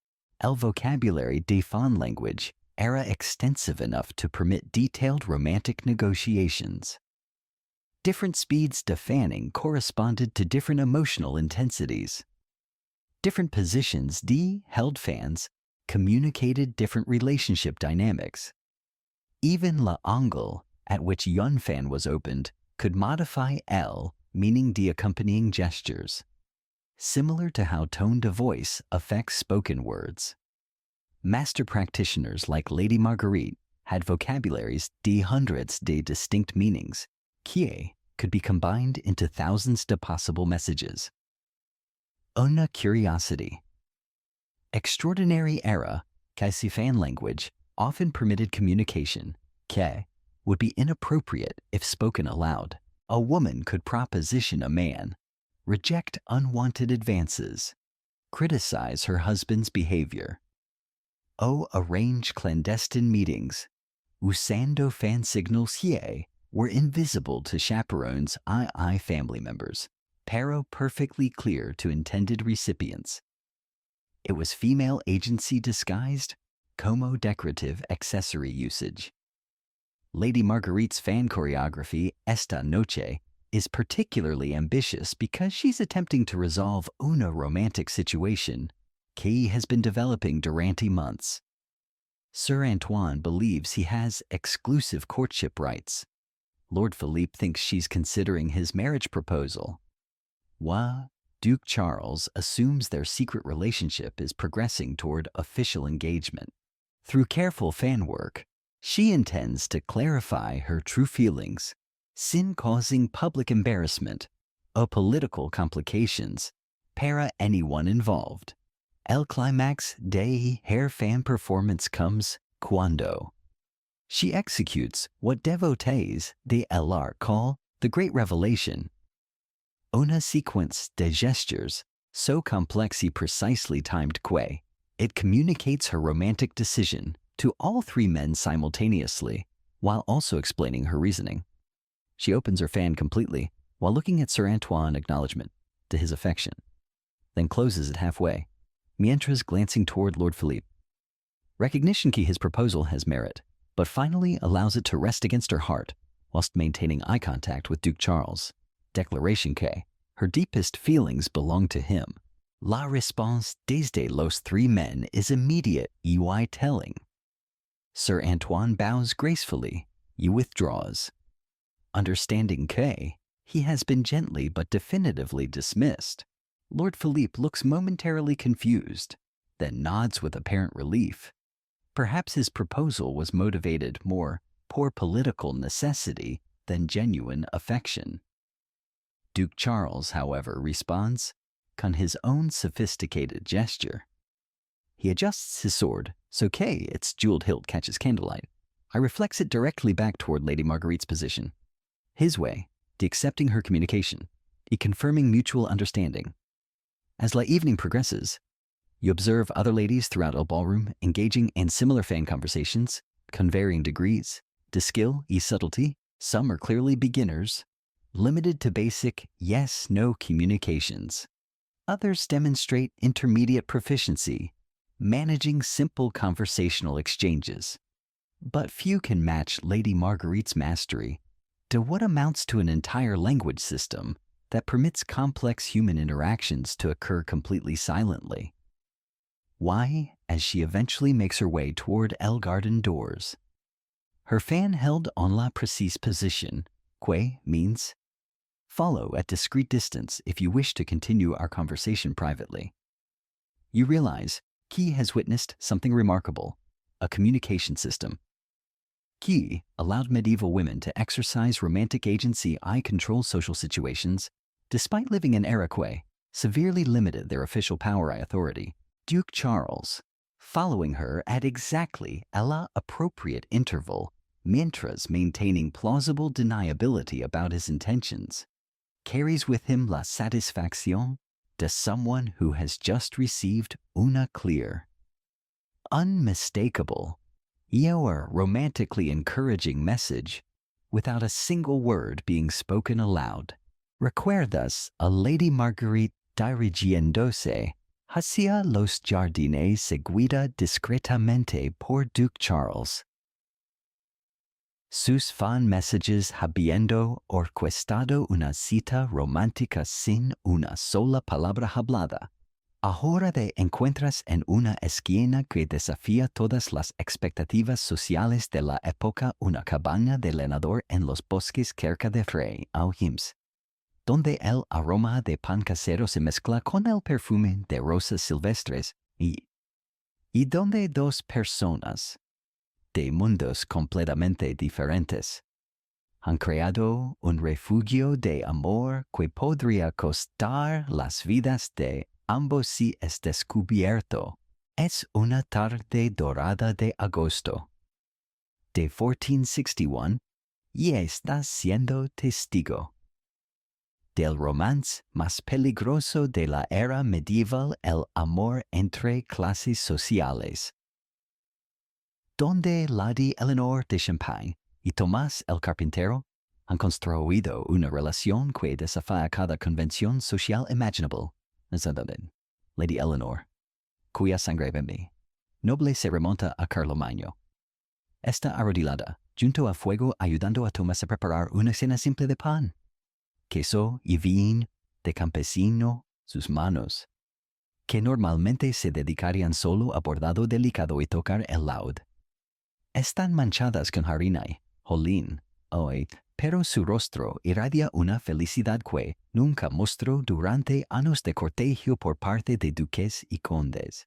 Tomás, cuyas manos calosas han construido iglesias y castillos, se mueve por su pequeña cabana con la reverencia de alguien que no puede creer completamente que esta diosa terrena haya elegido compartir su mundo humilde.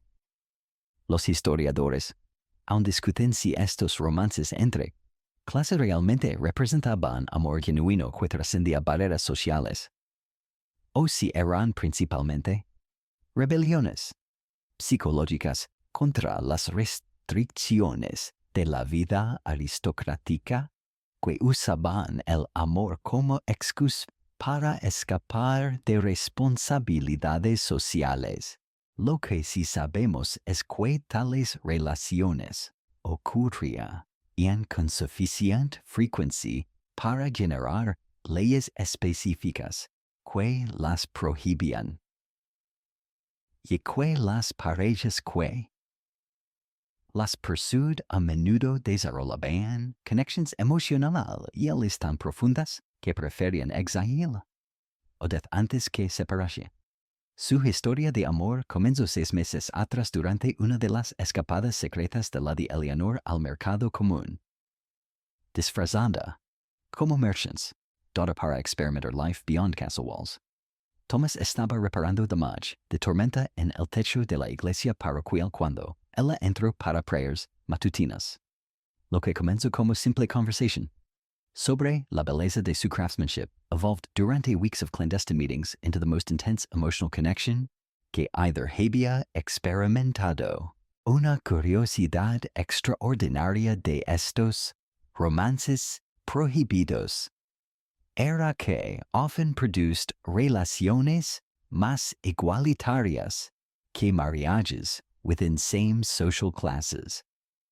Lady Eleanor y Thomas han desarrollado partnership donde decisions se make jointly, domestic tasks se share equally, y conversations flow between topics que range desde philosophy hasta practical matters de daily survival. Thomas ha discovered que Lady Eleanor possesses business acumen que rivals any merchant, while Ella ha learned que his knowledge de engineering and construction demonstrates intelligence that court educations never recognized. El danger que face goes beyond social disapproval. Lady Eleanor's family consider her missing, why presumed kidnapped. Search parties have been scouring la región durante semanas. If she's discovered voluntarily cohabiting con a commoner, she faces not just disinheritance, but potential charges de treason against her social class. Thomas risks execution. No solo para kidnapping, a noblewoman. Pero también para what medieval law consideraba corruption de aristocratic bloodlines. Crimes que were punishable por death and ways designed to serve como public deterrent. Their daily routine reveals how completely they had transformed their identities para maintain their relationship. Lady Eleanor rises at dawn to help Thomas con his carpentry work, learning skills que her hands were never intended to master pero discovering satisfaction and creating useful objects con her own labor. Thomas spends evenings teaching her to read Latin texts, que he has somehow acquired. Their intellectual conversations revealing depths, de understanding, que neither experienced in their original social spheres. Una práctica particularly touching, que they han developed es la creación de memory gifts. Small objects que each creates para el other usando skills desde their original social classes. Lady Eleanor bordates intricate designs onto simple cloth que Thomas uses para protecting his tools, while he carves miniature sculptures that capture moments de their time together con artistic sophistication que would impress any court artist. These gifts serve both como expressions de love y como tangible proof que their relationship transcends rather than abandons their individual talents. But perhaps most remarkably, they had created their own system. De social rituals, que borrow elements desde both aristocratic y peasant cultures. Their evening meals begin con prayers que combine formal. Latin que Lady Eleanor learned en court, con simple gratitude expressions, que Thomas inherited desde his farming family. They han developed personal ceremonies para marking important days, combining elements de courtly romance and folk traditions, and ways que honor both their backgrounds, mientras creating something entirely new. La physical intimacy to their relationship also represents radical departure desde norms to both their original social classes. Aristocratic marriages typically involved duty mass than pleasure. Mientras peasant relationships often focused in practical partnership, más que romantic fulfillment. Lady Eleanor I. Thomas Han discovered sexual connection que is both deeply passionate, why remarkably tender. Free desde pressure, de producing heirs, parapolitical alliances, pero enhanced por emotional intimacy. Que their secret circumstances had intensified. Their conversations reveal how profoundly this experience had changed both de them. Lady Eleanor describes feeling more genuinely noble cuando I helped Thomas con his work than I ever felt wearing crown jewels and ordering servants around. Thomas talks about discovering dignity and honest labor que no amount de deference desde social superiors ever provided. They han found in each other not just romantic love, pero también authentic versions de themselves, que their original social positions never permitted. Una curiosidad extraordinary es que they han developed contingency plans para multiple scenarios, que their dangerous situation might produce. If Lady Eleanor's family discovers her location, they han prepared story, que she was indeed kidnapped. Pero treat Thomas kindly enough que he might escape execution. If authorities discover them, they han rehearsed testimonies que would minimize Thomas's legal culpability by emphasizing Lady Eleanor's agency in choosing this life. They han even discussed fleeing to Italian city-states donde social mobility as greater to their relationship might be more acceptable. But their most remarkable preparation is the emotional. Above all, they had discussed extensively what they would choose if forced to decide between their love and their lives. Both han concluded que months de authentic happiness together are worth whatever consequences might follow. Thomas says he would rather die having known true love than live safely con emotional emptiness. Lady Eleanor declares que she has experienced more genuine nobility in their simple cabin than she ever felt in her father's castle. Their evening routine tonight is particularly poignant because both sense que their time together may be ending soon. Search parties have been spotted closer to their hideaway. Why local villagers had begun asking questions about el mysterious woman quien has been seen helping Thomas con his work. They spend their hours together con intensity de people who know que each moment might be their last. As they share their simple dinner by candlelight, their conversation flows between practical concerns and profound declarations de love. They discuss possibilities de escape, potential disguises, cities donde they might blend on more easily. But they también exchange promises que transcend practical planning commitments to remember each other perfectly if they are separated. Vows to seek each other in any future life if reincarnation is possible. Declarations que their love have proven something important about human nature.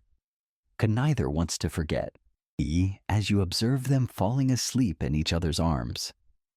Surrounded poor fruits to both their labors, his carefully crafted furniture providing comfort, her embroidered blankets providing warmth, you realize que has witnessed something extraordinary two people who have risked everything to prove que love can indeed transcend social boundaries.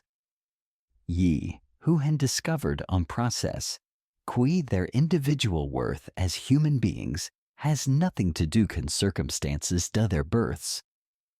Everything to do con choices they make about how to treat each other. Their sleep as peaceful despite tomorrow's uncertainties. Porque they han found something que their respective social classes told them was impossible partnership entre equals who happen to love each other beyond reason, beyond safety, beyond any consideration except la joy de sharing authentic life together. Recuerdas a Lady Eleanor y Thomas durmien do en paz a pesar de los peligros que los amenazaban. Habiendo encontrado un amor que trascendía todas las barreras sociales ahora. En esta última sección de nuestro viaje nocturno, te invito a caminar conmigo a través de los siglos, desde esas cabanas medievales hasta nuestros cafés modernos, desde esos castillos iluminados por antorchas hasta nuestras pantalas brillantes, observando cómo los hilos dorados del amor medieval se hantejían silenciosamente en el tapiz de nuestras relaciones contemporáneas de maneras que tal vez nunca habías considerado antes. Es extraño pensar que cuando Tomás besaba las manos trabajadas de Lady Eleanor en esa cabana del siglo XVII, estaba perpetuando un gesto de devoción que levamos inconscientemente a nuestras primeras citas modernas, cuando ella eligió el amor sobre la seguridad social. Estaba estableciendo un precedente para cada persona que hoy rechaza un matrimonio conveniente por una pasión verdadera. Sus susurros nocturnos sobre sueños compartidos eran versiones primitivas de las conversaciones íntimas que tenemos acurrucados bajo mantas mientras exploramos la compatibilidad emocional con algo nuevo. La red de influencia medieval se extiende hacia nosotros de maneras sorprendentemente directas. El lenguaje de pañuelos que observaste en los jardines del castillo evolucionó hacia el lenguaje corporal sutil que usamos inconscientemente en bares y cafés modernos. Lady Marguerite, tocando su pañuelo contra su mejilla para indicar interés, se convirtió en la manera en que tu último amor torció su cabello mientras te hablaba, o cómo ajustaba su collar cuando estaba nerviosa. Los códigos permanecen, solo los accesorios han cambiado. Los historiadores han trazado líneas directas entre las técnicas trovadorescas de Mastergidaume y la estructura de las canciones de amor populares que dominan nuestras playlists de citas. Cuando un artista moderno canta sobre alguien que ve su alma o comprende sus pensamientos más profundos en ti, está usando exactamente la misma psicología emocional que Mastergidaume empleaba para conquistar corazones medievales. La serenata ha evolucionado hacia la playlist cuidadosamente curada que alguien comparte contigo en Spotify. Pero la intención permanece idéntica: crear intimidad a través de música personalizada. Las bodas clandestinas de Lady Isabella y William son los ancestros espirituales de cada pareja moderna, que elige una ceremonia íntima en la playa sobre una recepción tradicional formal.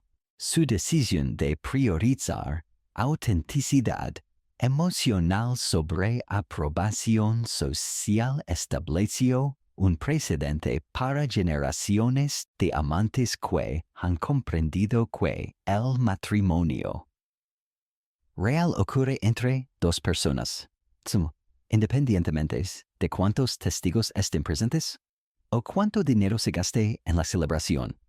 Incluso las tradiciones aparentemente obsoletas mantienen influencia sutil.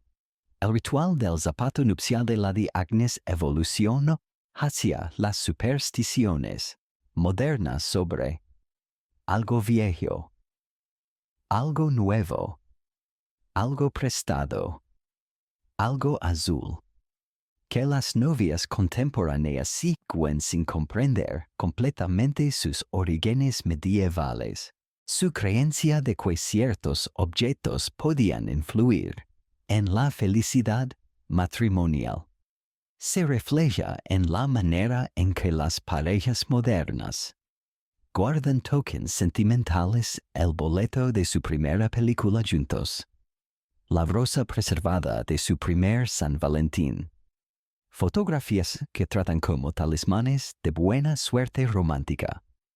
Las negociaciones de dote que presenciaste en el Palacio Real han evolucionado hacia conversaciones modernas sobre finanzas prematrimoniales, combinación de cuentas bancarias así, y planes de carrera dual.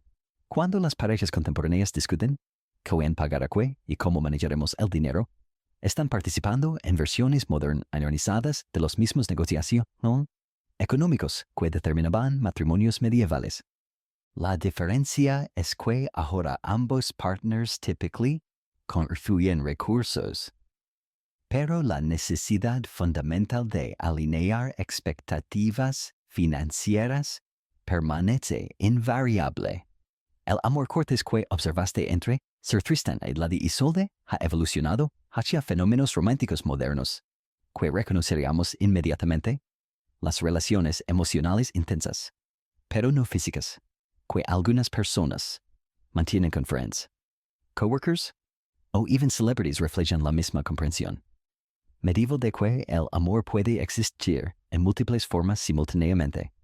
Sir Tristan adorando a Lady Isolde desde la distancia respetuosa es el ancestro de cada persona que ha mantenido un emotional affair, mientras permanece técnicamente fiel a su partner oficial. Los mercados matrimoniales de feria han evolucionado hacia aplicaciones de citas modernas, de maneras que son casi cómicamente directas.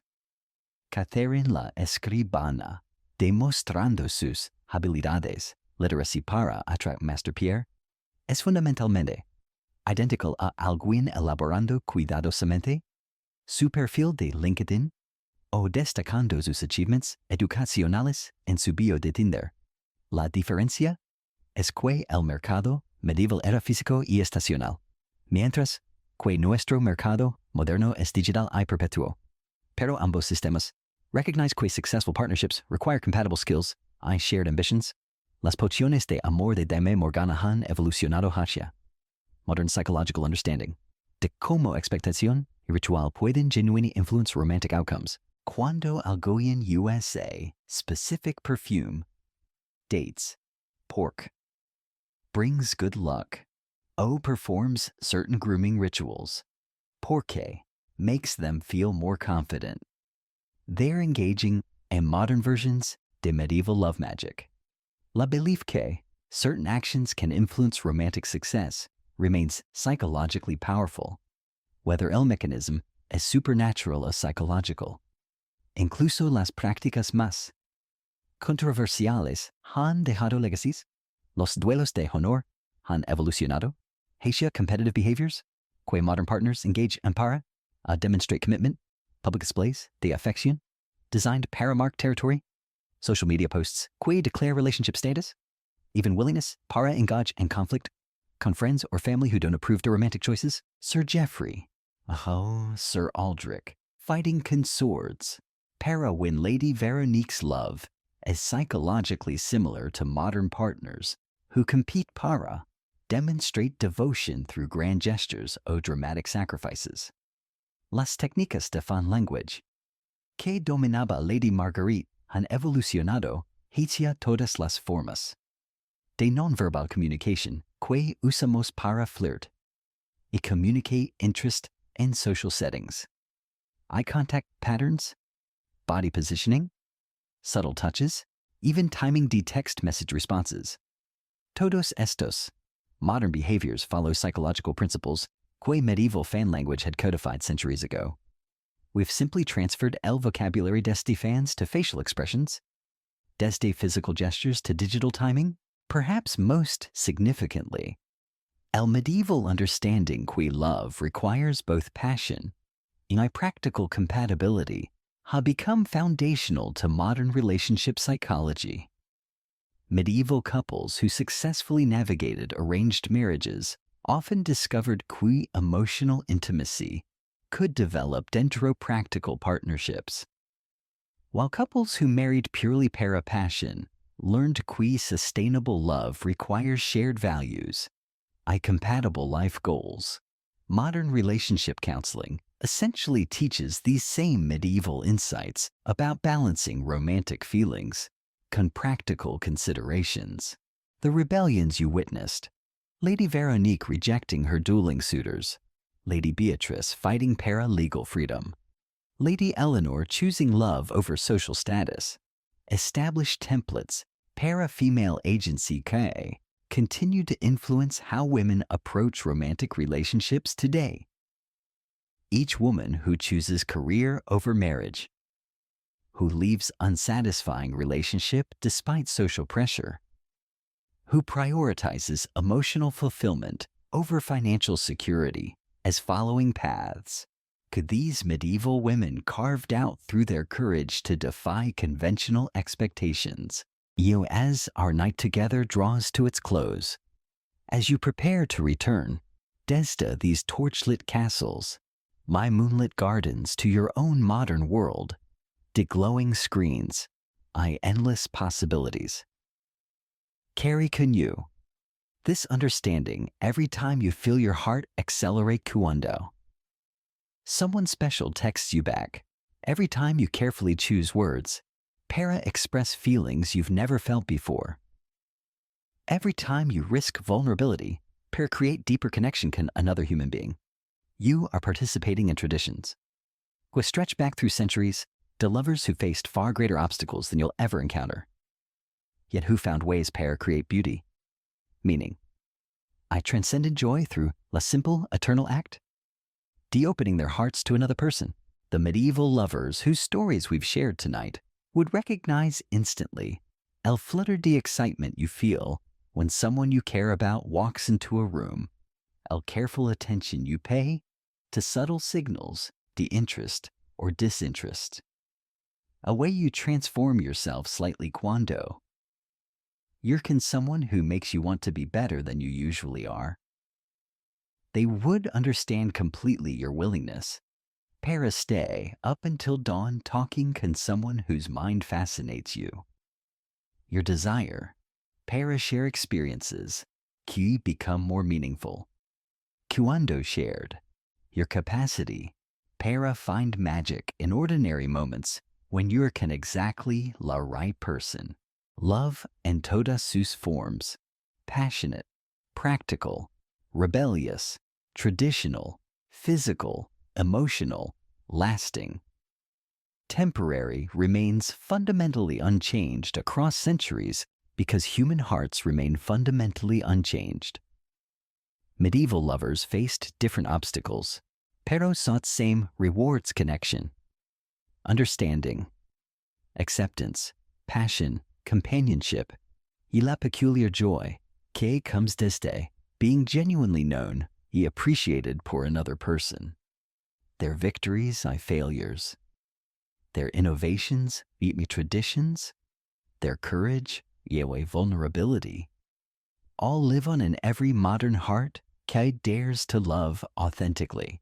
Y so, mientras las últimas velas de nuestro journey together flicker lower, mientras las shadows lengthen your eyelids grow heavy, con satisfying tiredness, que comes desde. Having traveled far, I learned much. Rest peacefully con knowledge. Que you carry dentro yourself, on legacy de lovers whose stories span centuries. Sleep well con understanding. Co tomorrow's possibilities para love. Adventure. Y human connection stretched before you can all I promise, potential. Que any medieval lover ever dreamed of. Enhanced by freedoms, opportunities quo. They could never have imagined perroquet. Their courage, persistence, helped make possible para you. Their whispered vows echo still in your dreams. Their laughter dances still in your hopes. Their faith in love's power to transform lives continues to inspire everyone who believes. As they did. Que opening your heart to another person is both the most dangerous, most rewarding adventure that any human being can ever undertake. Sweet dreams. Dear traveler, may your own love story, whenever ye, however it unfolds, be worthy, did the brave souls whose romantic adventures have guided us through this enchanted night together. Y ahora que hemos caminado juntos a través de siglos de amor, desde castillos iluminados por antorchas hasta jardines perfumados, por rosas que ya no existen. Siente cómo tu respiración se vuelve más lenta, más profunda, como si hubieras estado conteniendo el aliento durante todas estas historias y finalmente pudieras relajarte completamente. Las voces de todos estos amantes medievales se desvanecen ahora en susurros. Lady Marguerite con su pañuelo bordado. Tomás y Eleanor en su cabana escondida. Sir Tristan componiendo versos que nunca serán escuchados. Todos ellos se retiran gentilmente a las sombras doradas de la memoria, llevando consigo la certeza de que sus historias han encontrado un lugar seguro en tu corazón. Puedes sentir la suavidad de las mantas medievales, el aroma lingering de rosas y canela, el eco distante de laúdes que tocan melodías destinadas para hacer que el alma se sienta menos sola en este vasto universo. Todo se vuelve más suave ahora, más cálido, más pacífico, y mientras te instalas en tu propia cama, en tu propio tiempo, llevando contigo todos estos secretos del amor que has recogido como flores silvestres durante nuestro journey nocturno. Recuerda que cada corazón que ha amado verdaderamente se conecta con cada otro corazón que ha hecho lo mismo. A través de siglos, a través de distancias, a través de todas las pequeñas diferencias que parecen importantes pero que se desvanecen ante la enormidad del amor mismo. Duerme bien, querido compañero de viaje. Que tus sueños sean suaves como seda medieval. Que tu descanso sea profundo como la paz de los que finalmente se han encontrado. Y que despiertes mañana cargando en tu sol la certeza eterna de que el amor siempre encuentra una manera, ¿entended?